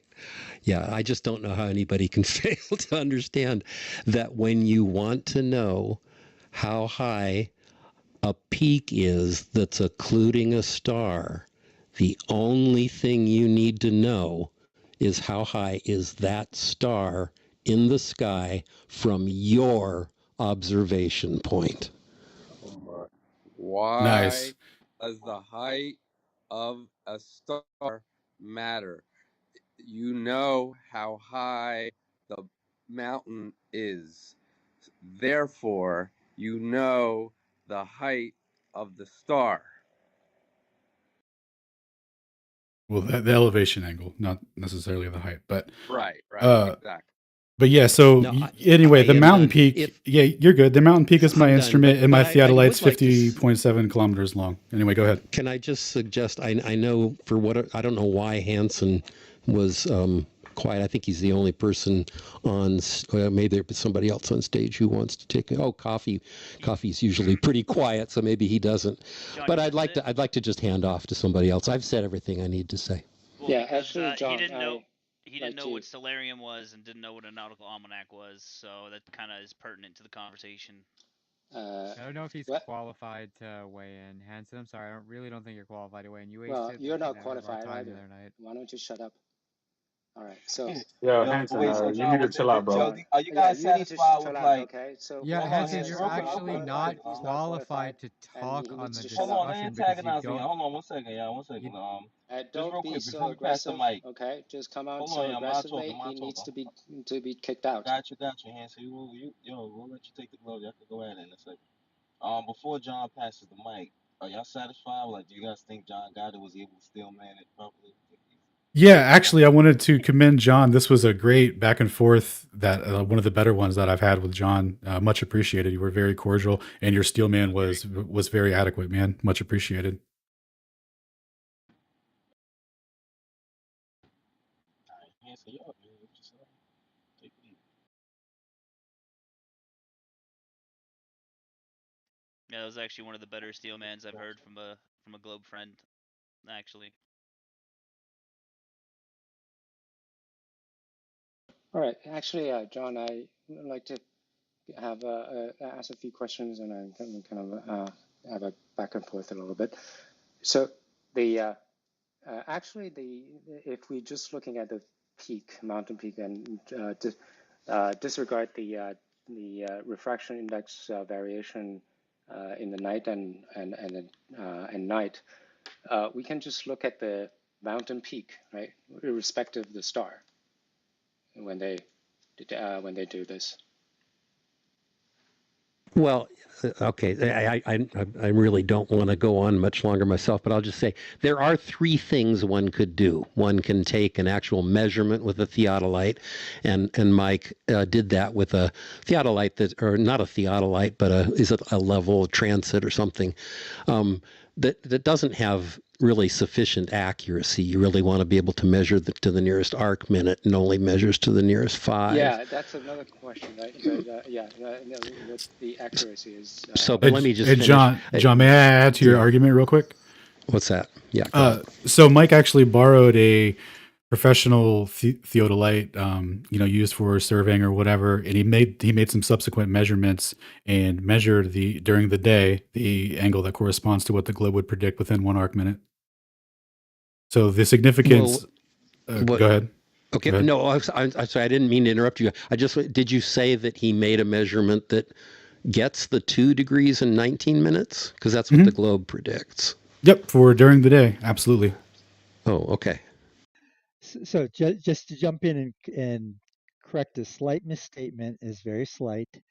The angle I measured was 2 degrees 17 arc minutes. That's the exact angle I predicted I would measure based on the built-in inaccuracy of the theodolite. And I'll also repeat for those who don't grasp this concept yet, a level transit is a very specialized form of theodolite that maintains its accuracy for 360 degrees all around it. And to achieve the accuracy, it's only accurate to the nearest arc minute. But the point is, theodolites contain calibration errors, and the entire globe Earth argument is based on the calibration errors built into theodolites when they're used far beyond their specified range.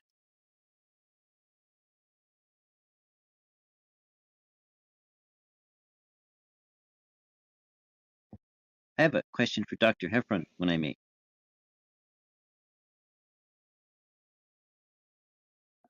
Go ahead. God.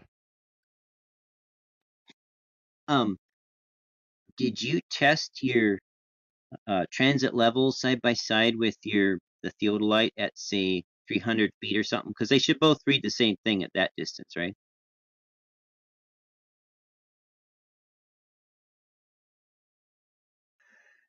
At short range, they do all agree. We calibrate them in a laboratory at short range, the errors start creeping in at long distances.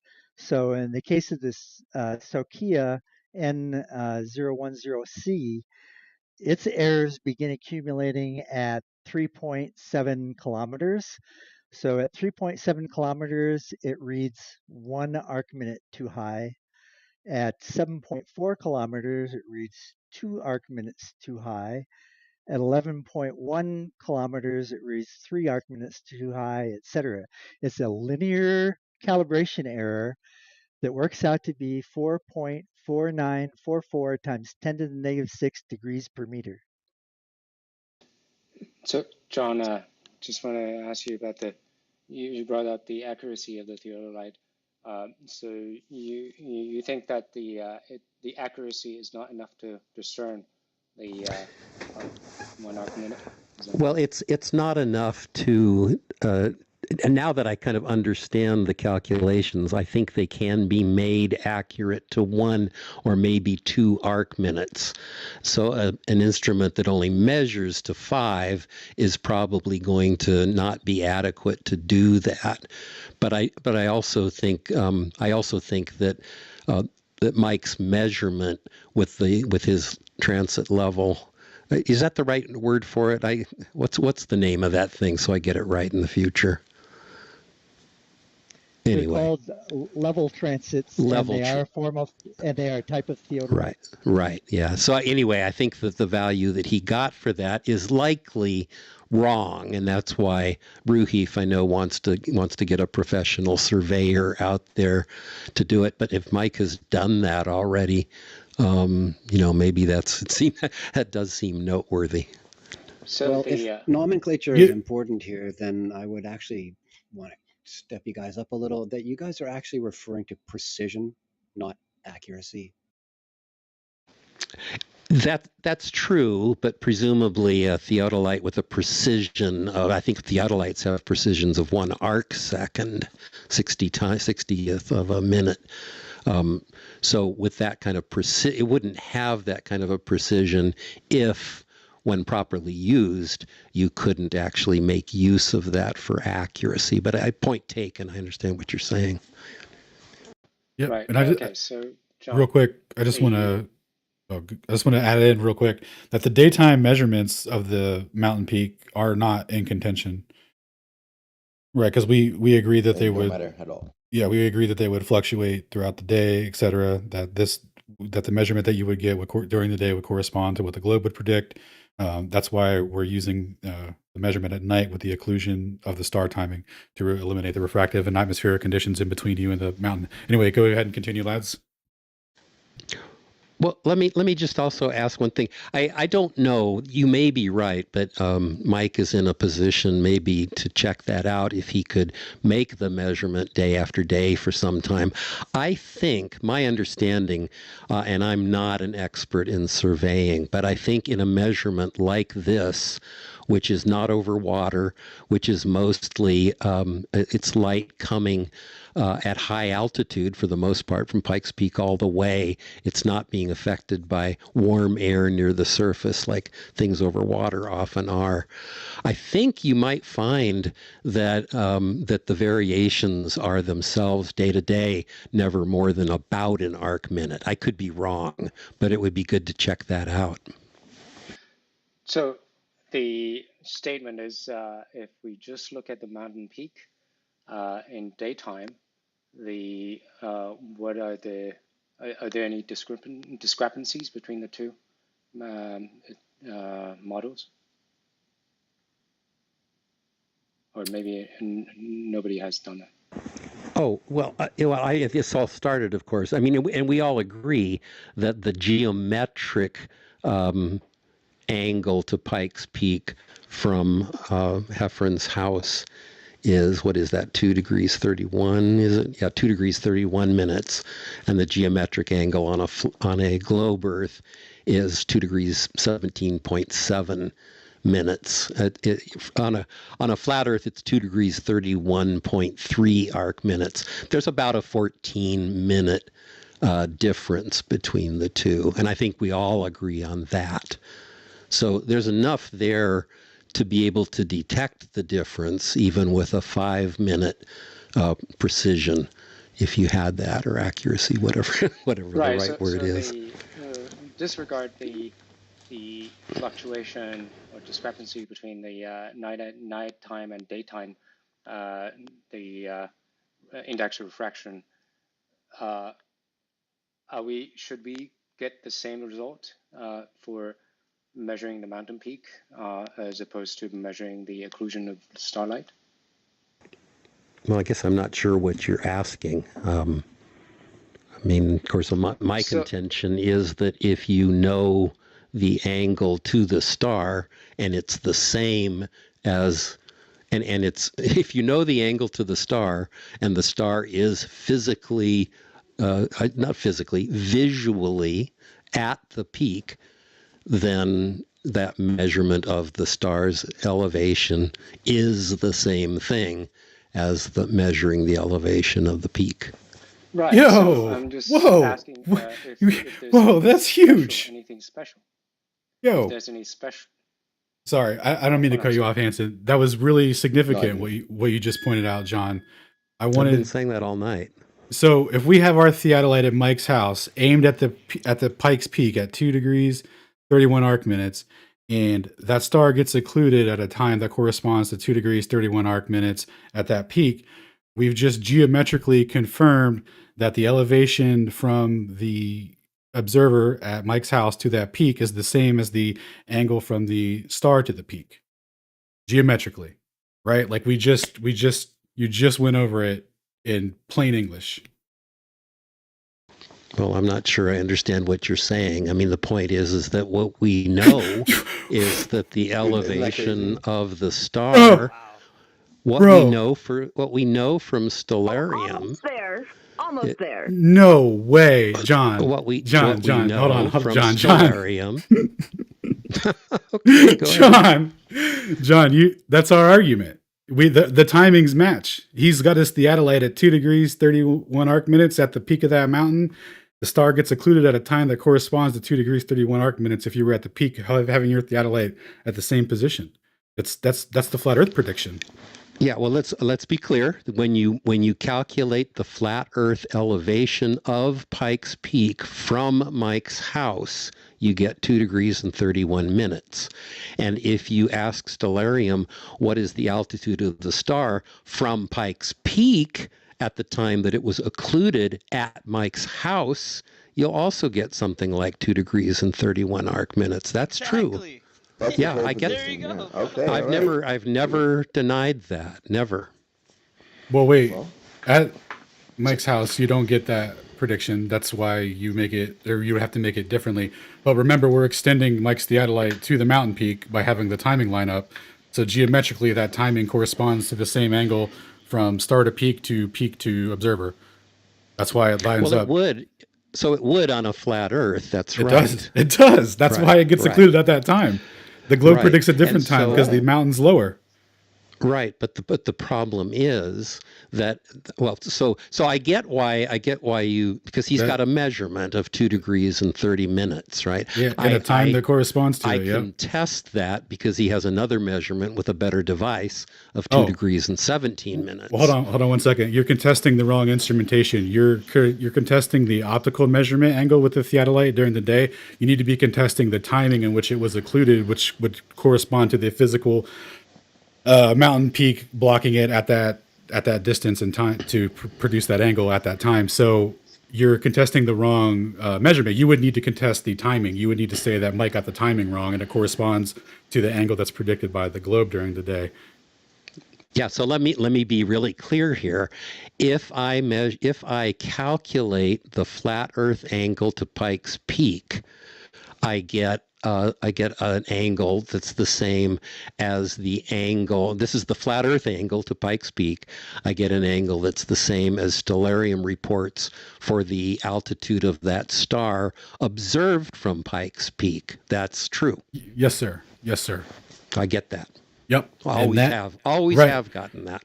Right. And like you said, though, earlier, is if you were at Mike's house and you saw it get occluded at that timing, geometrically, that 2 degree 31 arc minute angle would be the same, which would only be possible if it was done off of a flat baseline, because when we go over the two different calculations, right, the globe predicts a different elevation angle for that physical location for that peak. So Mike, you were about to chime in real quick. So the timing, though, corresponds to the flat Earth prediction and not the globe prediction. No, let's see that. See the part is here's the thing. I can steelman your position. You're claiming that because the flat Earth prediction to the peak, I don't know, with or without refraction, I don't know. Anyway, you're comparing that flat Earth predicted angle to the peak with the angle that stellarium reports to the star if observed from Pike's Peak. And it is true that they are similar, if not the same. I don't remember exactly what is that the no refraction version of stellarium that gives you the 2 degrees 31 minutes? I think it is. Yeah. Yeah, so you have to turn refraction off, which is a little problematic, but let's give you that, at least in that situation then. So you get, if you turn refraction off completely, if you say there is no refraction, then you get angles that agree really well, but at the cost, of course, of claiming that there's no refraction, which is a little weird because there is refraction. So that's a problem. And I get all of that, but I think you can't steelman my position, which is that if you ask stellarium what the altitude of that star is from the place it was observed at the time that it was occluded, you get the same angle as the globe Earth predicted value of the height of Pike's Peak from the place that it was observed.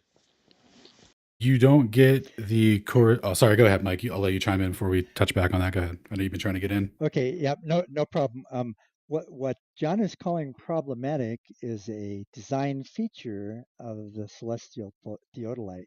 The reason we turn off atmospheric correction is that forces the astronomy tool to report the actual location of the star, not where the star appears to be, but where it actually is.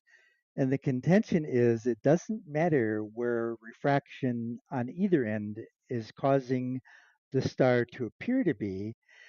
What matters is where the star actually was when the peak blocked the starlight, and where the observer actually was when the peak blocked the starlight. And as Alan's mentioned several times, that's a straight line of sight along 2 degrees 31 arc minutes between the observer and the star, with all refraction eliminated by the fact that the peak physically blocked the star. Yeah, well, there's a lot of misunderstanding there. You can't see a star where it actually is, quote, actually is, unquote. You can only see it where it appears to be. And so you can't do an observation of a star without correcting for understanding that the position of that star is what it is because of refraction. So it doesn't, the celestial theodolite thing is a great thing. It does kind of eliminate the problem of the last mile, right? The distance from the peak to where you observe things. The starlight and the light from the peak travel along the exact same path, the exact same curved path, and therefore they both will appear above where they would have if it weren't for refraction. So any angle you actually see will be the result of refraction. Now, in addition, for the starlight on the way to Pike's Peak, where it joined up with the light that eventually came to your observing position, that light has already refracted downward a little bit. So you do have to, at some point, correct for that. And the best way to correct for both of those things is just to put in standard refraction. It won't change anything about the star and the peak from the peak to the observer. That's the good part, is that it is the occlusion of the star that makes this technique so powerful. because there can be no question that if you know how high that star appeared from the place that it was observed when you observed it at the same altitude as the peak, then that is the same as the altitude of the peak. So when Stellarium tells me that from your house that star was 2 degrees and 19 minutes above the horizon, and the globe prediction for the height of Pikes Peak from your house is 2 degrees and 19 minutes, that's a slam dunk.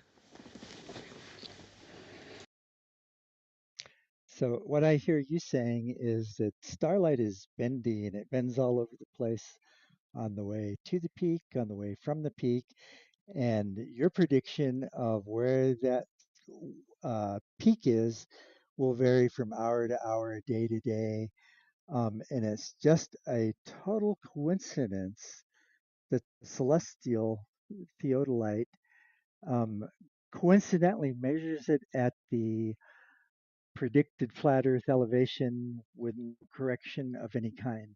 Yes, it is. It is indeed. It's not a crazy coincidence. The flat Earth. So the flat Earth prediction for the height of the peak is up. It's up 15 minutes or something, right? And on the globe Earth, if you travel westward, a star will get higher in the sky. So it is a nice kind of a compensating feature. And this is why I said earlier it would be wonderful to do this same thing, observing an occultation of a mountain that is to the west of you, because then you're going to find that rather than those two effects canceling each other out, they will now add, and you'll be off by twice as much as you were before, while the globe prediction will still give you the right value. Did you not realize that Pikes Peak is west of me?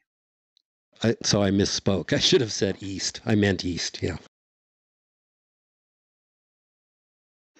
So you want me to watch stars rising from the peak instead of... Yeah, well, I know you can't do it from your location, but people in the Central Valley in California, for instance, could do it with Mount Whitney or something, maybe. I don't know what some good examples is, but that would be a really good experiment.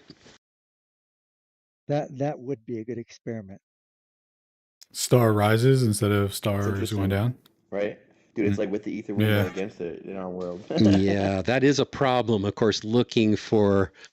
it's easier to find an occultation than it is an appearance. You have to be kind of on your guard, right? It appears all of a sudden. Yeah, well, you could use Stellarium to predict it out, and then you would just have to watch it. You'd have to pick... Right, just take a video or something. Yeah. Yeah, it could definitely be done. But yeah, I'll say, yeah, go ahead. What's up? Dr. Mike, can you share the photos of the time-stamped occlusions for Blodgett Peak, or did you have to adjust the time 33 seconds on those to make them work? All the times are real times. I can dig up some photos of Blodgett Peak. So far, I've only shared the photos that were so clear, was unmistakable. It will take me a while to watch all the video and find an ideal occlusion where there's no question of what occurred, but I'll try to do that. Yeah, if you can get me your Blodgett Peak data, I'd love that, because I'd like to go through that too. So somebody already asked for the Blodgett Peak data, and I read it off to him. I think that might have been at Globebusters 13.6. I'm not sure. Yeah, that was me that asked, and I did transcribe those.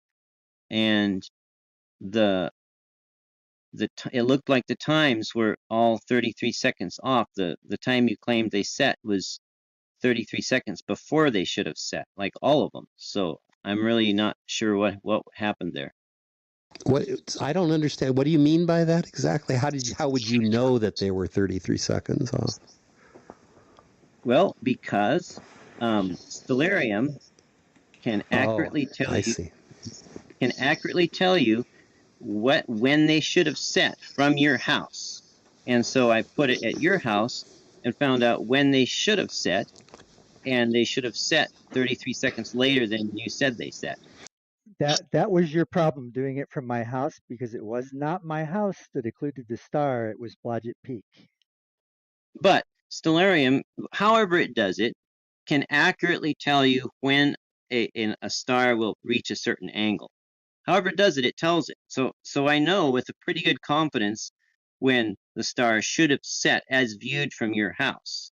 How it does it, we can't agree, but we can agree that it does do it because I've tested. Stellarium doesn't have the mountain to be So occluded by. Jesse, this is I think you're talking because I have seen some data purported to be Mike's Blodgett Peak data, and I was skeptical of it because it gave me consistently too high values, at least compared to what I expected to see, and I wondered about that. Or maybe you're referring to the same thing, and maybe the explanation really is what Mike is saying now, is he didn't do those observations from his house. That may be the explanation.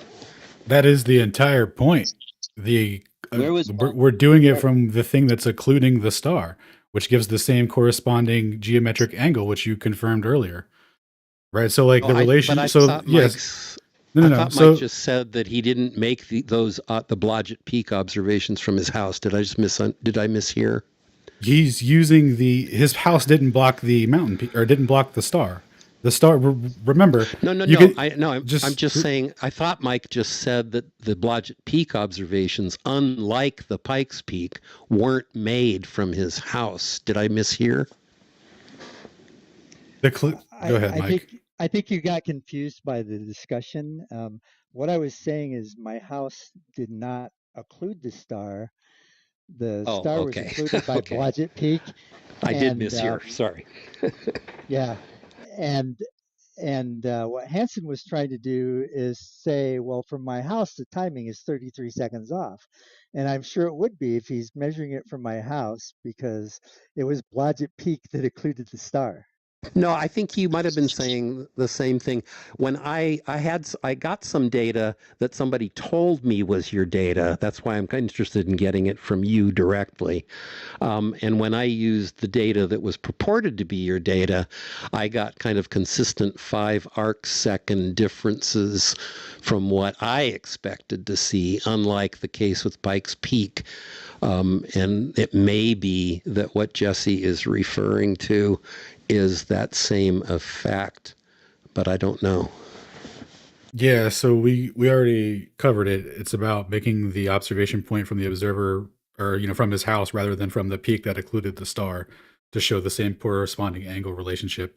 So what kind of gets people caught up, that Shane came up with how to explain it or show it so that it gets less confusing, is instead of thinking about the angle from the observer to the peak first, think about the observer from the peak to the star, in which it would, at that specific timing in which it would intersect, for an observer, that if you drew a straight line based off of 2 degrees and 31 arc minutes back to, off of that angle, just following it down, it would come down to 50.7 kilometers. And that's what we're showing the relationship there. Because it's like, as you said, it's a geometric prediction based off of trigonometry. So it has to be the same. Otherwise, we're arguing that triangles aren't real, which I don't think any of us are prepared to go down that road. But I will if you guys will. I'm certainly not doing that. But I do. But yeah, so I'll just say I really would like to get my hands on Mike's data for Blodgett Peak. That's all. Yeah, awesome, dude. Yeah, so maybe, John, you've already answered, but it was interrupted and I wasn't sure if you completely understand what I was saying. I was saying that what is so special about the star, and presumably measured at night? Is it because to get rid of the fluctuation in the index refraction, if index refraction is always constant, time independent, then we can just measure the peak itself, whether it's daytime or nighttime, right? So we should get the same angle. and the same. Yeah, well, the star, I mean, the whole point of the method is to use the star, which is only at night. That's why you have to do it at night. I don't think Mike or anybody else would claim that doing it at night had anything to do with trying to tame refraction fluctuations or anything else.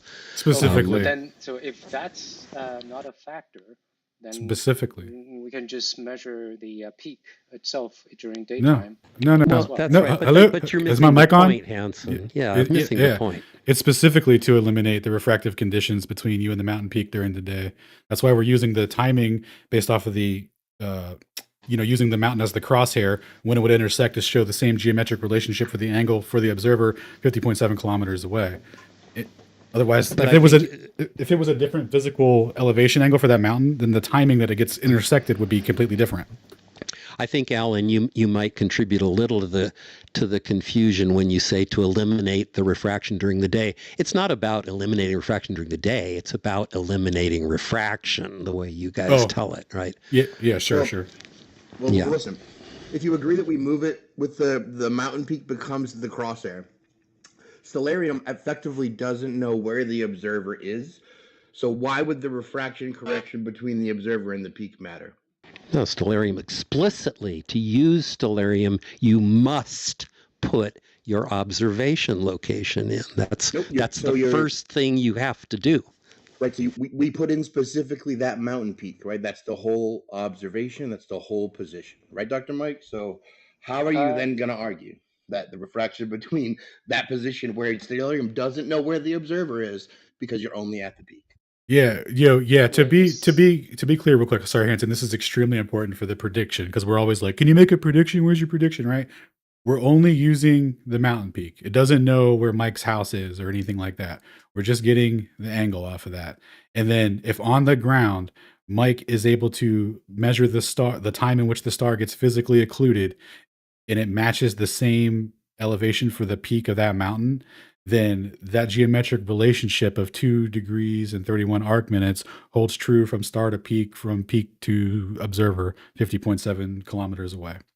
Continue, lads. Wait a second. Are you saying that, if I heard you guys correctly, when you compute the index refraction, you're computing the index refraction as if the observer is on the peak, on the mountain peak, instead of at Mike's house? So we're specifically using, for the flat Earth prediction, we're using no refraction correction or anything like that, because the reason for that is if the starlight isn't there anymore, it's no longer being refracted. So it's not going to be useful to apply refraction coefficient if there's no object to be refracted above it, right? If it's gone, if it's no longer there, then it's gone. Now, the second part of your question was, I missed the second part. What was the second part? Well, no, actually, okay, there's many things. Okay, so if we do want to take the index of refraction into account, and I suppose the Stellarium is a index of refraction computation with respect to the global Earth, right? Yeah, they apply celestial refraction of 15 degrees arc or 15 arc minutes. Sorry, but anyway, the important part though, right, is that 2 separate predictions are made for the timing in which the star gets occluded at that peak based on a globe or a flat Earth. And we have a timing that corresponds explicitly to the flat Earth. Why I don't know. You keep saying 2 times. I don't know what these 2 times are. There's just one time. If you move, if you go to that mountain peak at that time and you have refraction on, the angle is 2 degrees and 46 arc minutes for the star.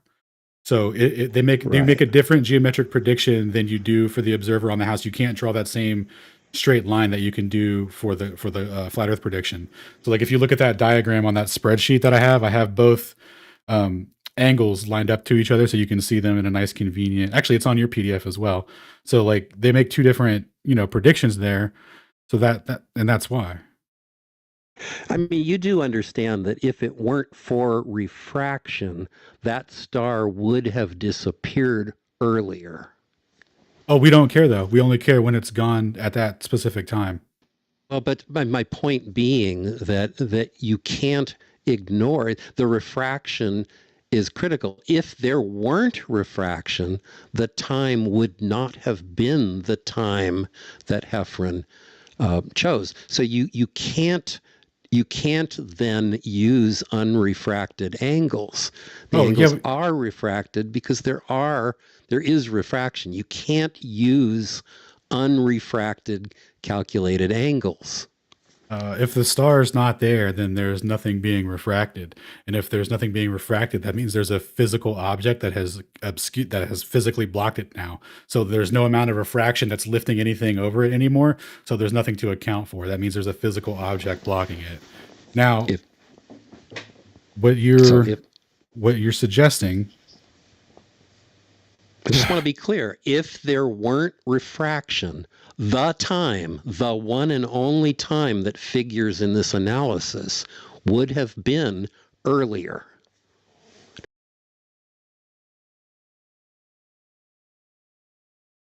Yeah, so that's another thing that on the mountain peak discuss, right? at that time at 2:31, that is when it's predicted that it's going to be gone, and that's what's measured on the ground. The same timing that corresponds to that. So what one second. Okay. Yep. What you would be saying is that you would have the star like above and below the peak simultaneously. Like that's incoherent. That's not there's one star, and because the light is refracted downward, that means it travels over the peak and down to your eye. That's why you see it at the altitude it is in the sky. That's why the time is what it is. If it weren't for that bending, the star would be lower in the sky and it would be occluded by the peak earlier than the one and only time that matters for this entire analysis. So that would get you into two separate positions for the star based on moving to the peak then. So this is just a new time. It would give you a different time. Please don't immediately. I'm sorry. You're right. You're good. You're good. But no, check it out. When you go to the peak and you have refraction on, you predict a higher elevation angle than what's even measured.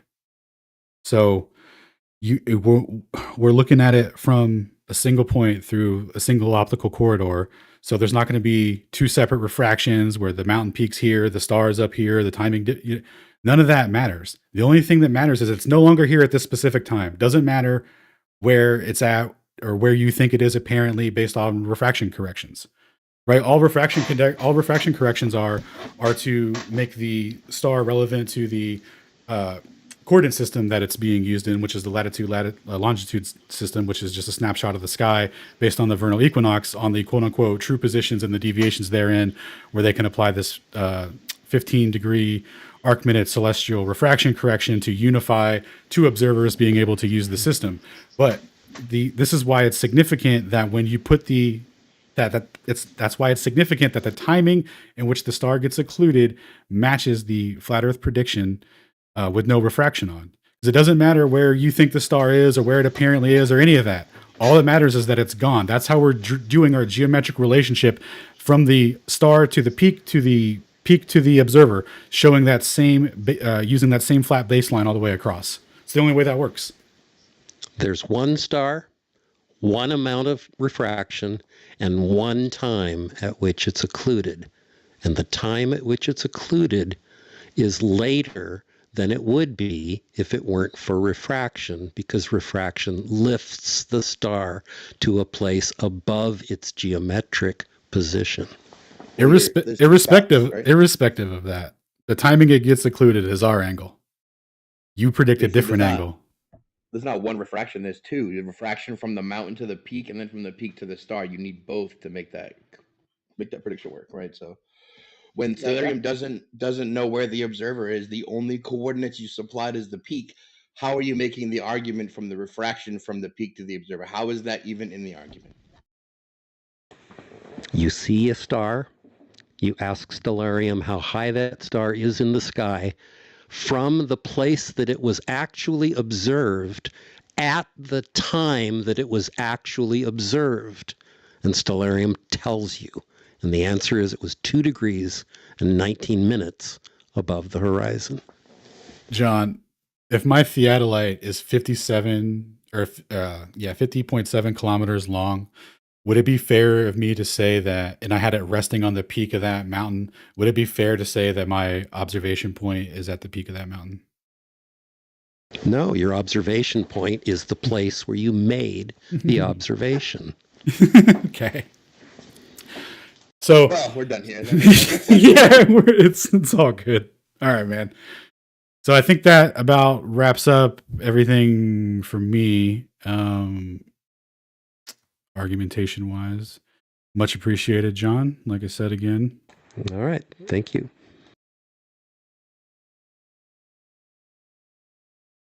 Is it Q&A time? Does anyone have questions for Mike before he gets out of here? He has to wake up early and feed the Great Pyrenees. He's got 15 of those bad boys. Yeah, Mike, I have some super serious questions, 2 of them, that I would Okay, appreciate some go. answers to. 2 super serious questions. Where can one buy celestial theodolite? Can I just go to Home Depot, pick one up? As far as I know, nobody's selling them yet. Yeah. We'll patent it first, and then we'll start selling them They'll later. come Yeah, in don't like worry. a pack of 2. All right, fine. All right, next question is why do you deny refraction? So actually, it's a misstatement to say I deny refraction. It's the fact that I embrace refraction is why I think it has to be eliminated from the equation. Because as all of us who've studied refraction know, it varies from minute to minute, hour to hour, day to day. It's all over the place. It's completely disrupting the measurements. And the really cool thing about the celestial theodolite, since it eliminates refraction on the observer side by seeing the star disappear. So, like Alan eloquently said, once the star is gone, there's no refraction. And then on the peak, we turn atmospheric or refraction correction off. And we do that because that tells us where the star really was, not where it appeared to be. And what of primary concern to use the astronomy tool as the vertical crosshair is to know what the elevation of the star really was, not what it appeared to be. Thank you, Dr. Mike. I appreciate all you've done for the community, and it's been a blast having you around. Yeah, thank you, Dr. Mike. I have a question, Well, Dr. thanks. Mike. Oh yeah, go ahead. Is it true that on a globe Earth, if the mountain were a certain distance and height away, that because the angle to the star drops at 1 degree per 69 miles, that moving stellarium closer would cause it to give a higher angle reading in stellarium? Stellarium is built on a globe Earth model, and that's specifically the problem with trying to move not to where the star was occluded, but to where it was observed, because it skews all your measurements and nothing's accurate that way. So it is possible that if for a certain distance and height of mountain, that it would work on a globe or flat Earth using your technique. No, I would not say that. The star is occluded when it's occluded, so it vanishes at the time it vanishes, regardless of where the observer is, regardless of where the peak is. And so when the star vanishes, the critical question is, what was the true elevation of that star with no kind of corrections of any kind?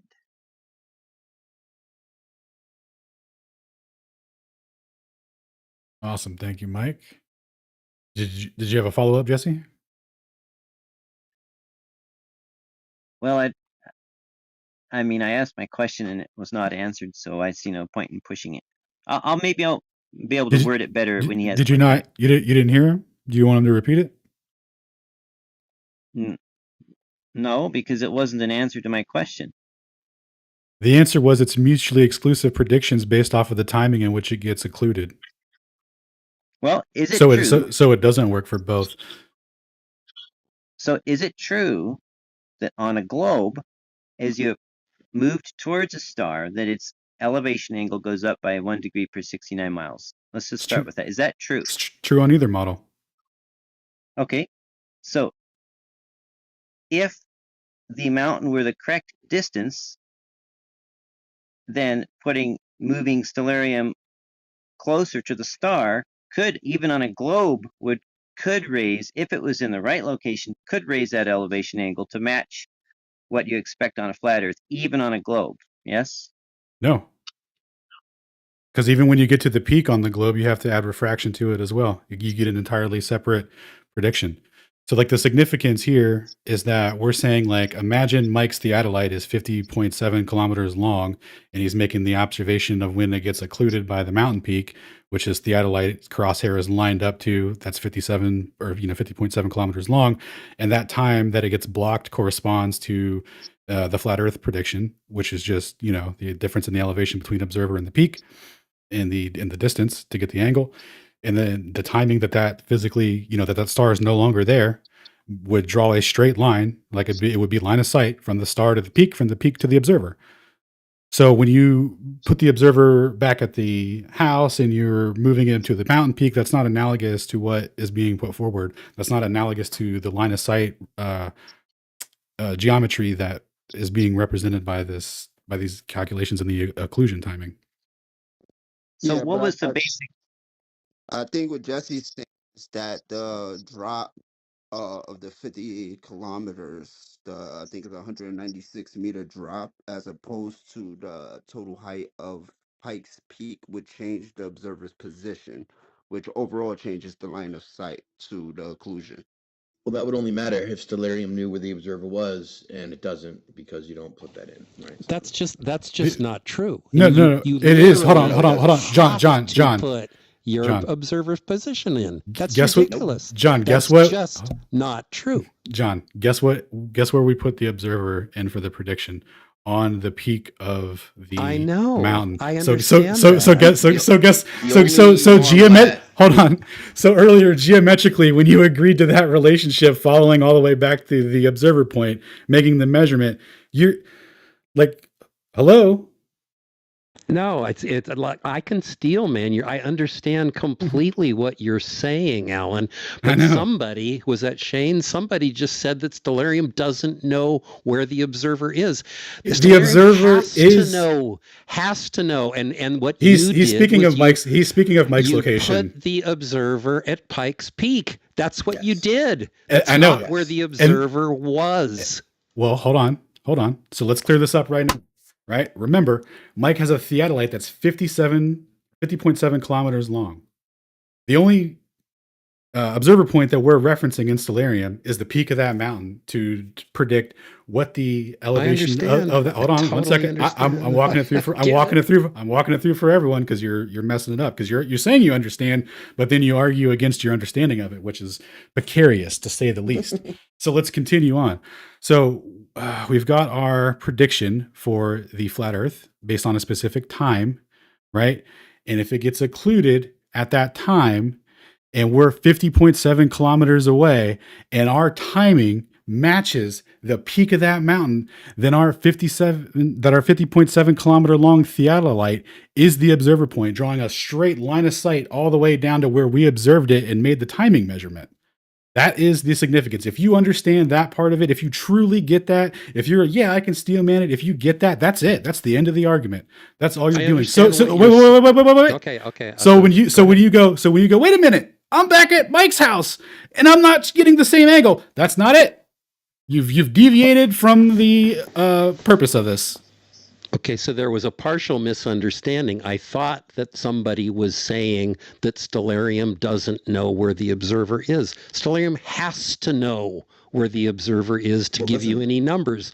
The point is that you put the observer at Pikes Peak, and I get that, and I understand why. I understand that on a flat Earth, that angle will be the same at Pikes Peak as it will be at the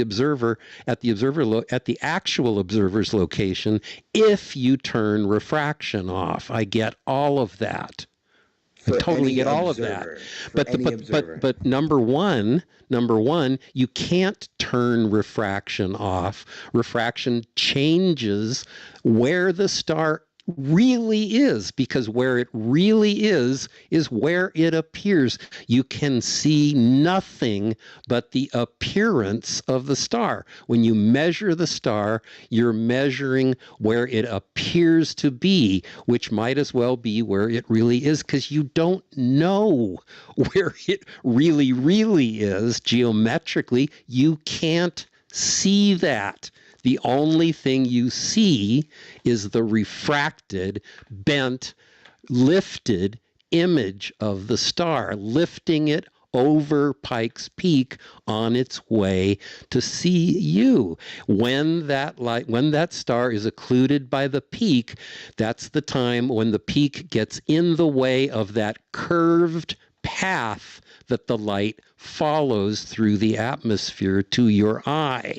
If it weren't for that curved path, the one and only time that matters in this analysis would be earlier. No, Stellarium only knows the GPS long lat position precisely of the peak, right? It knows no idea where the observer is. The only thing that we put into Stellarium to confirm the angle is the GPS long lat of the peak.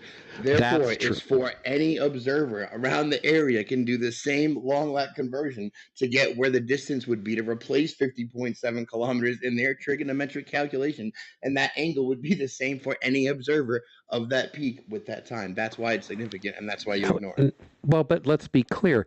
I can find out what the altitude of that star was at that time from Pikes Peak by putting the lat lon of Pikes Peak. I've done that, in fact. But I can also determine what the altitude of that star is as observed from the place where Mike actually observed the star by putting in the lat lon of the place where the observation was actually made. Yeah, where it was actually occluded by a theodolite that's 50.7 kilometers long. Like, see, you already agreed to the geometric relationship between the two based on the occlusion timing. So to walk it back now, you sound preposterous, dude. Because what you're doing, you're like, oh, the curved light, the curved path, you keep going on and on about that. Doesn't matter. When we turn off refraction, we know where the star was at that time, shows the corresponding angle to complete the geometric relationship between star to peak to observer at 50.7 kilometers away. That is the completion of the argument. Any deviation from that and saying, but when I go back to his house and do it different, that's a misuse of the celestial theodolite, bro. My theodolite's 50.7 kilometers long. You're in the wrong location. I used a mountain to make the measurement. We're just going back in circles anyway. Yeah. But in a sense, that doesn't make somewhat of sense, right? Because from his house to Pikes Peak, that 50 kilometers, are you considering that 196 meter drop total elevation of the mountain? Absolutely, and that would get 100% coffee, and that would give us a different timing for when it gets occluded. You're 100% correct, sir, and that is absolutely what we did. If you refer to that spreadsheet, you can see the globe slant prediction versus the flat Earth prediction, and that is absolutely what we did. Yes, sir. So I have to run, but let me just confirm one more time, Mike. You did use a theodolite with higher precision, if not accuracy, and you did confirm that with that theodolite, you measured an angle to the peak of 2 degrees and 17 minutes, I think you said. So you're very close to correct. There's confusion about the difference between precision and accuracy, and that's kind of unfortunate, but I used a Sokia N010C. Can everybody still hear me? Because I see John still got his mic Yeah. on. Oh, Yes, yeah, sir. I do. Yes, sir. Sorry. But yeah, absolutely. You're good. You're good. You're hot micing a little bit. You're good though. Okay, there's confusion between precision and accuracy. I used the Sokia N010C, which has a precision of 1 arc minute, and with that precision of 1 arc minute, I measured an angle during the daytime from my house to the peak of 2 degrees 17 arc minutes, which is exactly what I predicted I would measure. And I predicted that based on the accuracy problem of the theodolite. And the accuracy problem is that particular theodolite measures 1 arc minute high for every 3.7 kilometers away the object being measured is. So in other words, if I start with my 2 degree 31 arc minute flat Earth prediction, by the time I get 3.7 kilometers away, I now have to crank it down to 230. When I get another 3.7 kilometers away, I now have to crank it down to 229. When I get another 3.7 kilometers away, I have to crank it down to 228.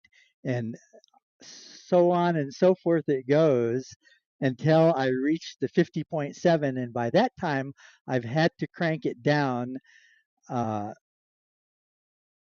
for approximately 14 arc minutes. Okay, I see what you're saying. So let me just ask you this, because it sounds like that's a weird thing to have to do with a theodolite. It sounds like what that is a refraction correction. That sounds like a surveyor's refraction correction.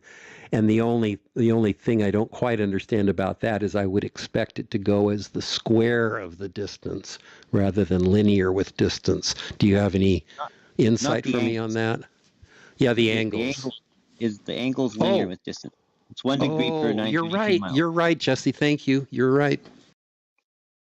Where did you get this this figure of having to correct it for something? And also, did you do face right, face left readings?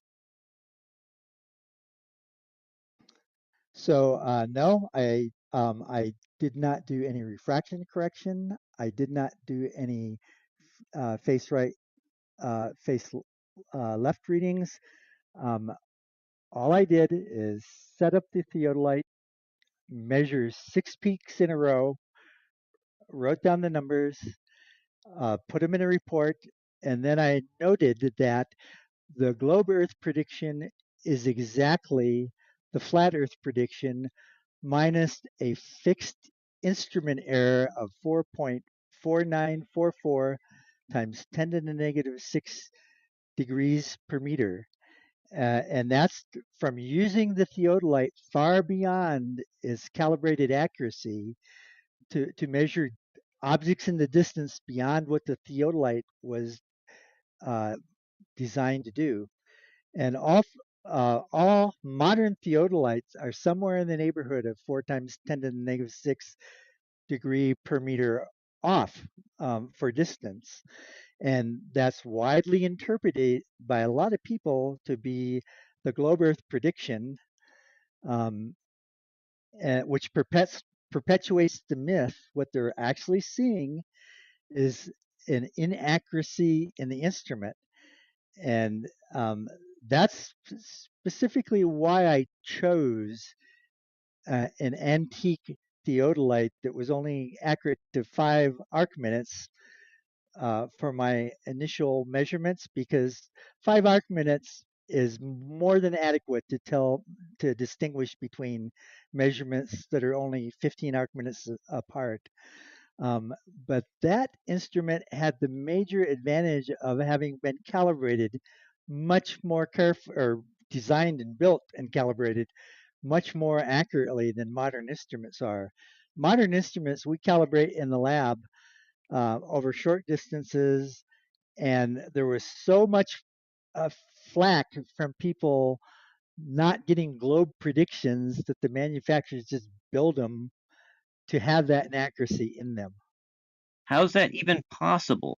You're claiming that it physically reads a different angle on the vernier based on the distance, even though it has no way of knowing how far the distance is and thus how much it should offset the vernier. What's the mechanism for that? So I explained this once already, but the mechanism is that the scale is off by 1 arc minute every 3.7 kilometers. So at 3.7 kilometers, the instrument reads 1 arc minute high. So if it was a 2 degree 31 arc minute measurement, you'd have to crank it down to 230 at 3.7 kilometers away. You go another 3.7 kilometers, so that's a total of 7.4 kilometers. Now it's reading 2 arc minutes high. So reading that should have been 2 degrees 31 arc minutes now is 2 degrees 29 arc minutes. So you have to crank it down 2 arc minutes. And it goes that way for every additional 3.7 kilometers in the distance the thing you're measuring is. Because the instrument is reading that much too high, you have to crank it down another arc minute. And that's what's causing the entire inaccuracy. That's what's causing the appearance of a globe. That's crazy. So are you saying that the instrument gives a different numeric reading for the same angle of light as it enters the lens depending on how far the light has come from? Or does the angle between the vernier and the telescope change depending on the instrument or the distance, or is it fixed? So what I'm saying is there is a fixed error in the scale of 4.4944 times 10 to the negative 6 degrees per meter. And as you look at something receding in the distance, approaching the vanishing point, it's getting smaller and smaller and smaller. And as you're cranking it down with that fixed error, which is distance related, that the amount that it shrinks is distance related, you are just compounding that scale error. A good analogy is like a voltmeter that's on a 100-volt scale, and it's telling you 99 volts is 100. You switch to the 200-volt scale. Now it's going to tell you 198 volts is 200, so it's 2 volts off. So on the 100-volt scale, it was 1 volt off. On the 200-volt scale, it's 2 volts off. You switch it to a 300-volt scale. Now it's going to show you that 297 volts is 300. So it's 3 volts off. And as you progressively go farther and farther away, you're compounding the built-in scale error of that instrument. Well, I understand that. I'm an electronic design engineer myself, but you're claiming a fixed angular offset within the instrument that changes based on distance, right? How can it be fixed and change with distance? So, I mean, you're not understanding the difference, I think, between a voltmeter scale and an angle scale. What I'm saying is there's that much error in the scale you're using, and the farther away you're looking, the more that fixed error compounds. And it compounds it exactly for this particular Sokia N010C. That error is 4.4944 times 10 to the negative 6 degree per meter. You can just multiply that fixed constant by the distance, and that tells you exactly how far off it will be. And when you subtract that error from the predicted flat Earth angle, lo and behold, you get the predicted globe Earth angle. Gotcha.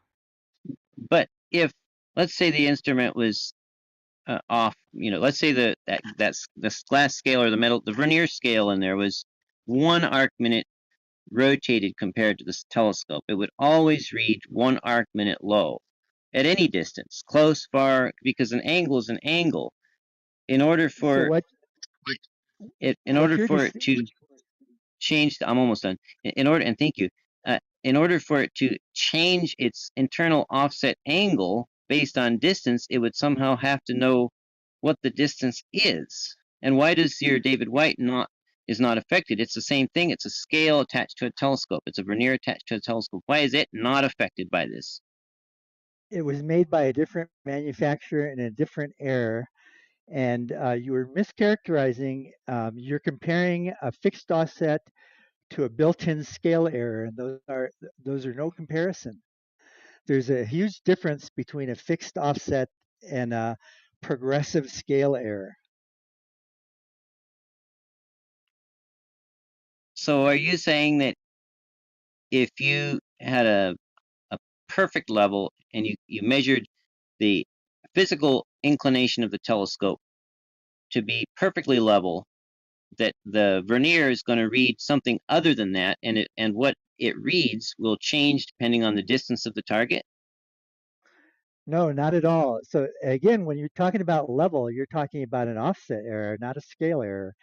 There's a huge difference between a being off by one division and having the entire scale be proportionally wrong. Can I just interject real quick? All right, so essentially, theodolites, when I'm trying to get something level, they should be used respectively about 100 meters from marker to marker, right? So what Michael Efron is saying is that the scaling error that occurs with theodolites compounds the farther away you move from whatever you're looking at. It's very simple to understand, Jesse. So is that a mechanism built into the instrument, or is that just inherent properties of the atmosphere?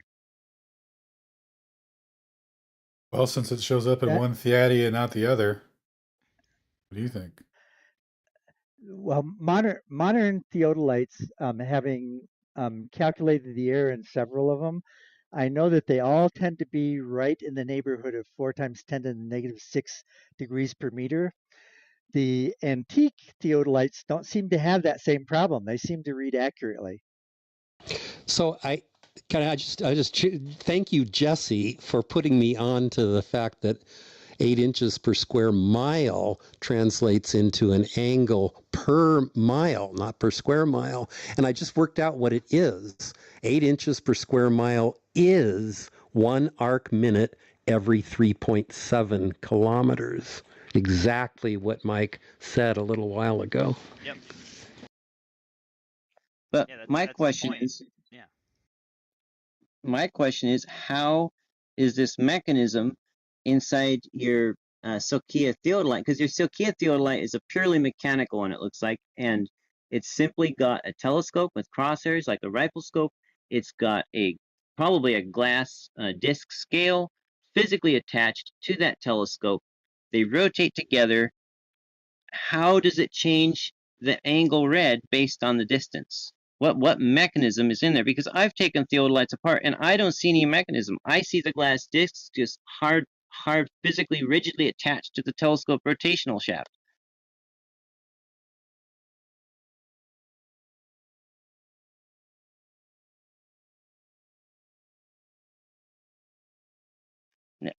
You're claiming, Dr. Michael, that your purely mechanical theodolite somehow fudges the the angle based on the distance when it doesn't even know the distance.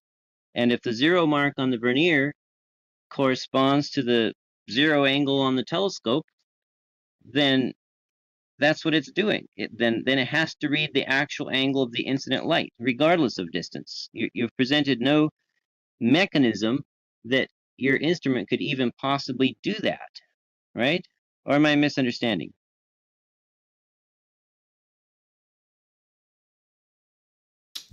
Not sure what happened to Mike, but the daytime theodolite measurements aren't even in contention. So I hope you guys are able to figure out the mechanism for the old drift there. But it's literally not, what you're arguing is not even in contention. The daytime measurement, that is. What he claimed was that theodolites introduce an error a difference between the incident angle of the light and the number read on the vernier based on the distance, and that error just happens to match the globe curve. So Well, I'm asking, what is I the I mechanism within a purely mechanical theodolite I that does that? understand what he claimed, and don't know what the mechanism is per se, other than what he already stated about it being a scaling error of the theodolite. So it's just basically, you're using a bit out of its air tolerance, so it's going to have a compounding error effect based off of distance, which is apparently linear because he mathed it all out and shows that relationship. So, but irrespective of that, of what the predictions and measurements that it would make during the ground observations, we're focused on what happens with respect to the timing of a star being occluded at night. So that's the significance of it, though. But I can give you his email if you want to, continue He's talking back in about the it. room now. Oh, is he back? Welcome back.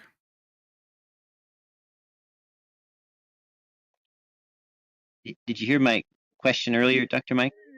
So sorry, I lost my microphone button in the process of trying to. Can you hear me? Yes, sir. Yes, yes. Loud and clear. Okay. Yeah, I lost my microphone button in the process of trying to figure out how to get it back. I accidentally left the room. I put on the main chat that I lost my microphone button and I didn't know how to get it back, but I've apparently figured out how to get it back. You may have to ask your question again because in the process of all this, I lost track of what the question was. No problem. If the axis of the telescope is physically rigidly attached to the 0 index mark on the vertical scale disk, then how could it possibly read an inaccurate or read different angles for a given incident ray angle based on the distance? Is the vernier circle actually changing the ratio or the relationship to the telescope tube based on the distance somehow, or are they locked together? Because yours looks like a totally mechanical one. I don't think there's any electronics in yours unless there's a light or something. How would it even possibly change that, elevate that angle drop based on distance? So what I'm saying is it's a scale error. So I think you're making the assumption that the circles are perfect. And what I'm saying is those circles are not perfect. They're off by 4 parts per million. And the 4 parts per million is cumulative. The farther you crank it down, the more impact that scale error has. And it's linear. It's fixed. It's linear. And people have been mistaking that for globe Earth for a long time. It's a straight linear calculation, and in different. It varies from manufacturer to manufacturer. It varies from theodolite to theodolite a little bit. That's why instruments need to go to the calibration lab to be calibrated periodically, if you care that all the parts are properly adjusted to give you accurate readings. My in my theodolite measurements, 2025 02 26 document. One of the reasons I made a specific point that I just set it up and measured it is because just setting it up and measuring it, not making any corrections, not bothering to calibrate it, not doing any of the things people say need to be done, I was getting perfect globe Earth measurements with no refraction correction, all based on the instrument error. And the ancient theodolites were built much better. They had a lot more at stake in the old days. They had their reputations to go by, and they weren't being pressured by people who are measuring mountain peaks to say, hey, that peak measures 200 feet too high. So there's a big difference between theodolites, especially ancient theodolites and modern theodolites. And so all I'm saying is there's an error, and between that and refraction, that was my whole motivation to eliminate refraction from the equation. And that also conveniently eliminated mostly instrument error from the equation. So, like has been mentioned many times, watching the star be occluded, when the star disappears, refraction has obviously been taken out of play. Refraction is not an issue, it just disappeared. Now I go see what was the true location of that star from the peak that occluded it at the time it disappeared. And your favorite astronomy tool will tell you what the true elevation of that star was, as best as the thousands of contributing observatories all over the world can get it. It's pretty darn accurate. It may not be perfect, but it's more than accurate to determine the difference between a flat Earth predicted angle and a globe Earth predicted angle. And just by some unfathomable, amazing coincidence nobody can explain, it always tells you it's the flat Earth angle. I just don't understand it. So are you saying basically then that if I was shooting to an object with my theodolite that was the same elevation as myself, then it would always read 0 at any distance, since it would be using the same part of the scale, it'd be using the 0 mark on the vernier? No, that's not what he's saying at all. Did you listen to what he was saying? Well, he said that the scale had an error, and the further from 0 you got, the more the error was. I thought I heard that. If I didn't, then I do apologize. But I'm asking him. So if I understand your question, I think what you said is an accurate assessment. If you're measuring 0, which means there's no deviation, then there's no accumulated error. Okay, so let's say I take 2 theodolites and I get them both. We go, for example, my brother and I, we went up on 2 opposing mountain peaks, exactly 6,000 feet elevation, 7.2 miles apart, and we simultaneously measured the angle to each other. Because we were the same elevation, the angle on a flat Earth geometrically would be 0 elevation angle, right? And so therefore we should have 0 error. We should both read 0, right?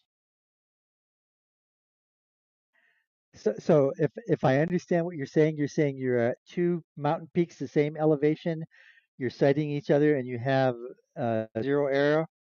So you've both leveled your instruments, you're both sighting each other's plumb bobs, and they're both vertical, and you're looking right at each other, or are you saying that you're looking above each other? I said that we were 7.2 miles apart at the same elevation, and that should cause us, and I'm asking you if that should cause us to read each other at 0 elevation angle.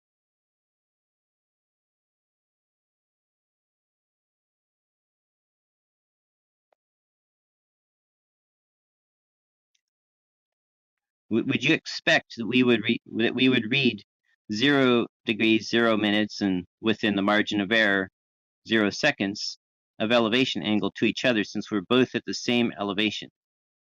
That would be at the 0 point on the scale by your model, right? So I think the answer to your question is on properly leveled, properly adjusted instruments looking straight at each other, 7.4 kilometers apart, they should. Miles.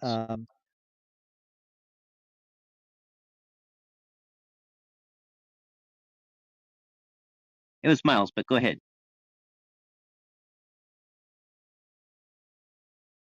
Oh, you're saying it's miles and not kilometers?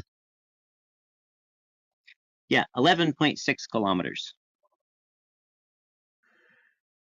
Okay, if you're on 0 and the instruments are properly leveled, you're setting each other's plumb blobs, and they're perpendicular to the ground, and you're not seeing skews of any kind, you should be looking right at each other at 0 on the dials, I would guess. But we weren't.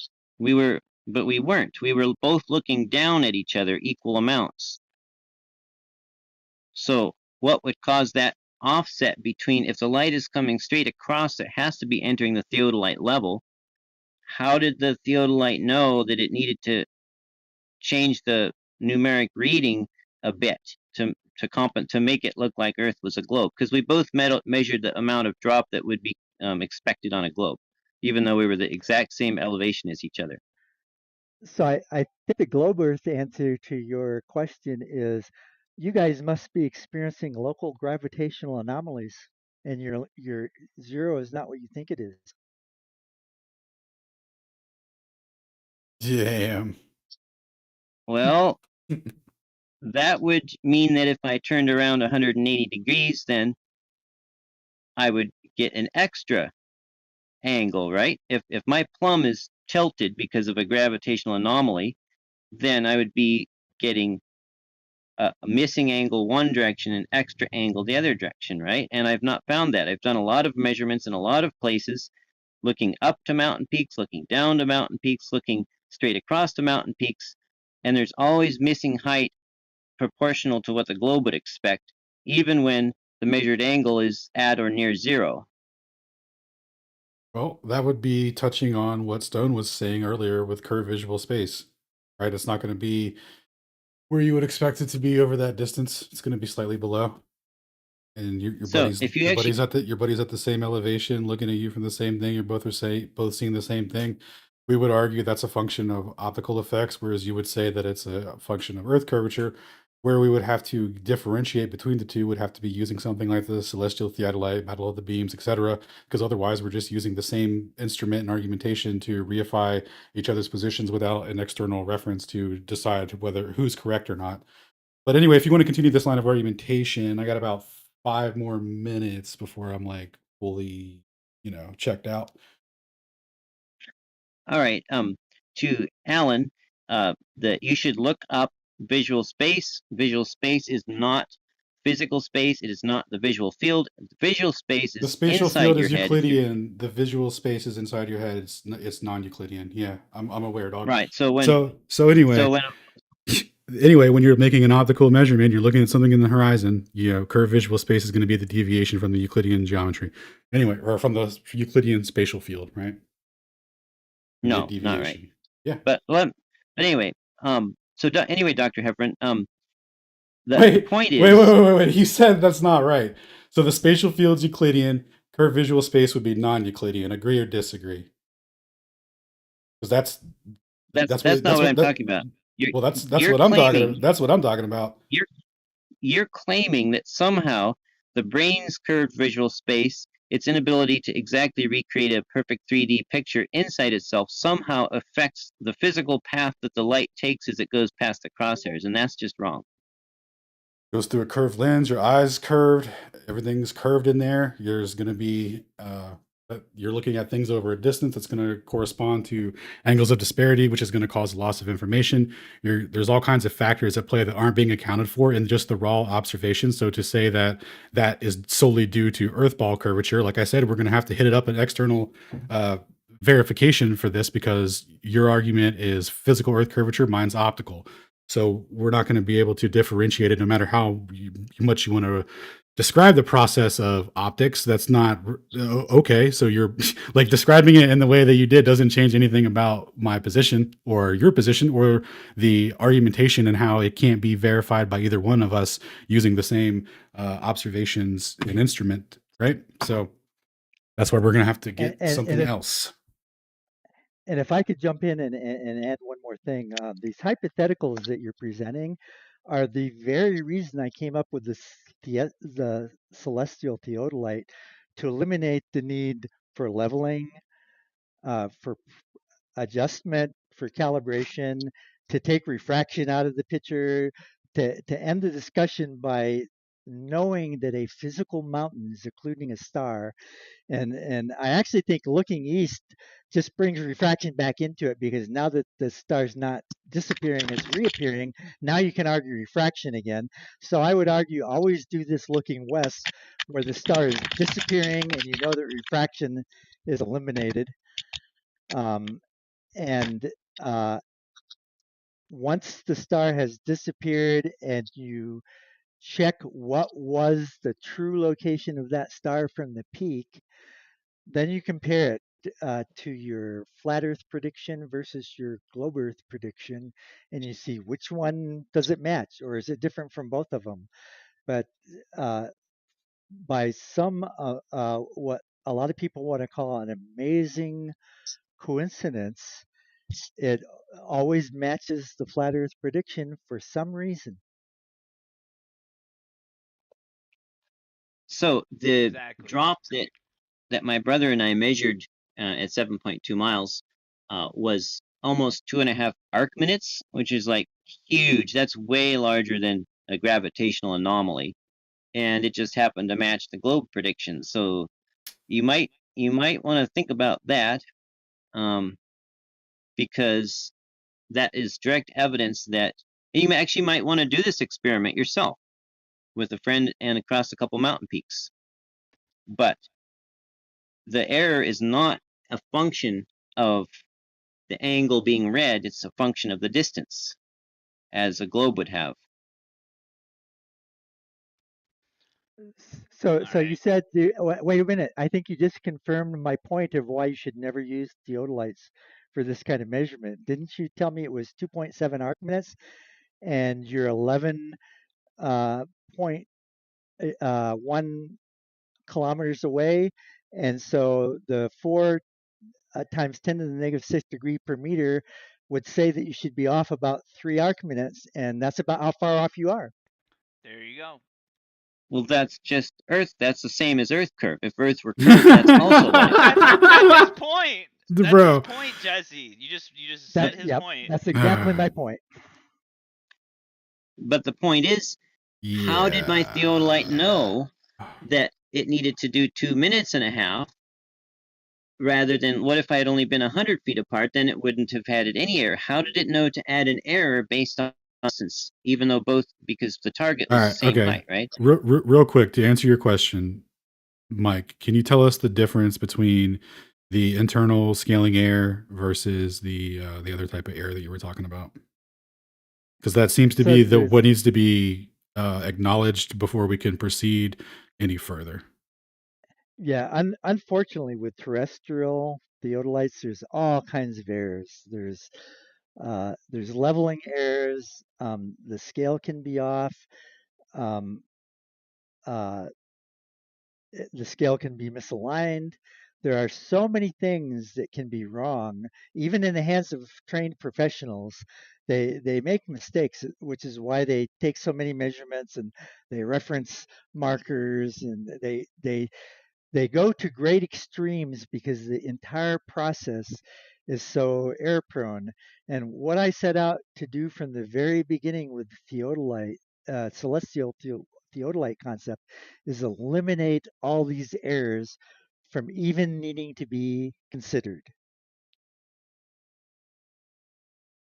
Very powerful, because what you just, what Jesse just put forward was the Earth curve difference, and what you just put forward with the air difference was the same thing. So again, it's like, how do we differentiate between the two if we're going to use that instrument, to make the arguments for each other's arguments? Well, we're just going to get hella circular. That's why we need to move to an How external about a star? system. So yeah, I appreciate everyone's time. Thank you. Shout out to the Clubhouse gang, the Flat Earth Clubhouse gang, for hosting this. This has been awesome. Yeah, thanks you guys. Thank you guys so much. And thank you, Dr. Mike, for all of your time and everybody. Yep. It's been my pleasure. I hope everybody got something worthwhile out of this. Thank you, Dr. Mike. I really appreciate it.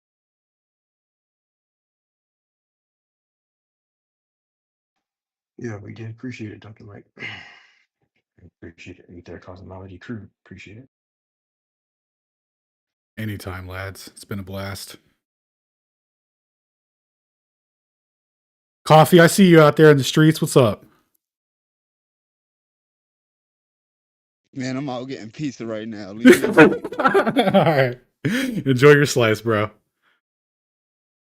All right, lads, I'm going to head off. You guys have a good night. Catch you on the next one. Absolutely. Sleep well, everyone. Take care, everybody. All right, bro. Thanks, you guys. was wonderful. Thank you, Dr. Mike.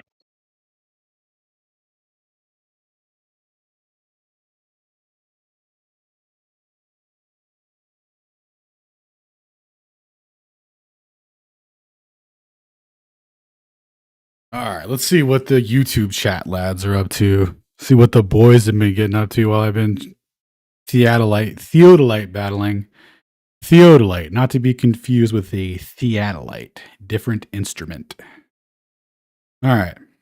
Well, looks like the boys have been chilling. All right, lads and ladettes. See you guys tomorrow for the community Twitter space that'll be held at 8 p.m. We'll probably be joining Brian's space. Then Sunday, of course, will be Globebusters, where I'll be doing a presentation on inertial forces and where to find them. 2 weeks ago, we covered inertial reference frames and how they're defined versus, inertial versus non-inertial. Now we're going to be looking at inertial forces versus pseudo forces, what frames they apply in, etc., and how they've been conflated and confused, made to be confusing in the mainstream paradigm. And then Tuesday, what's coming up on Tuesday? Not sure what we have coming up on Tuesday, but there will be something, lads, I assure you.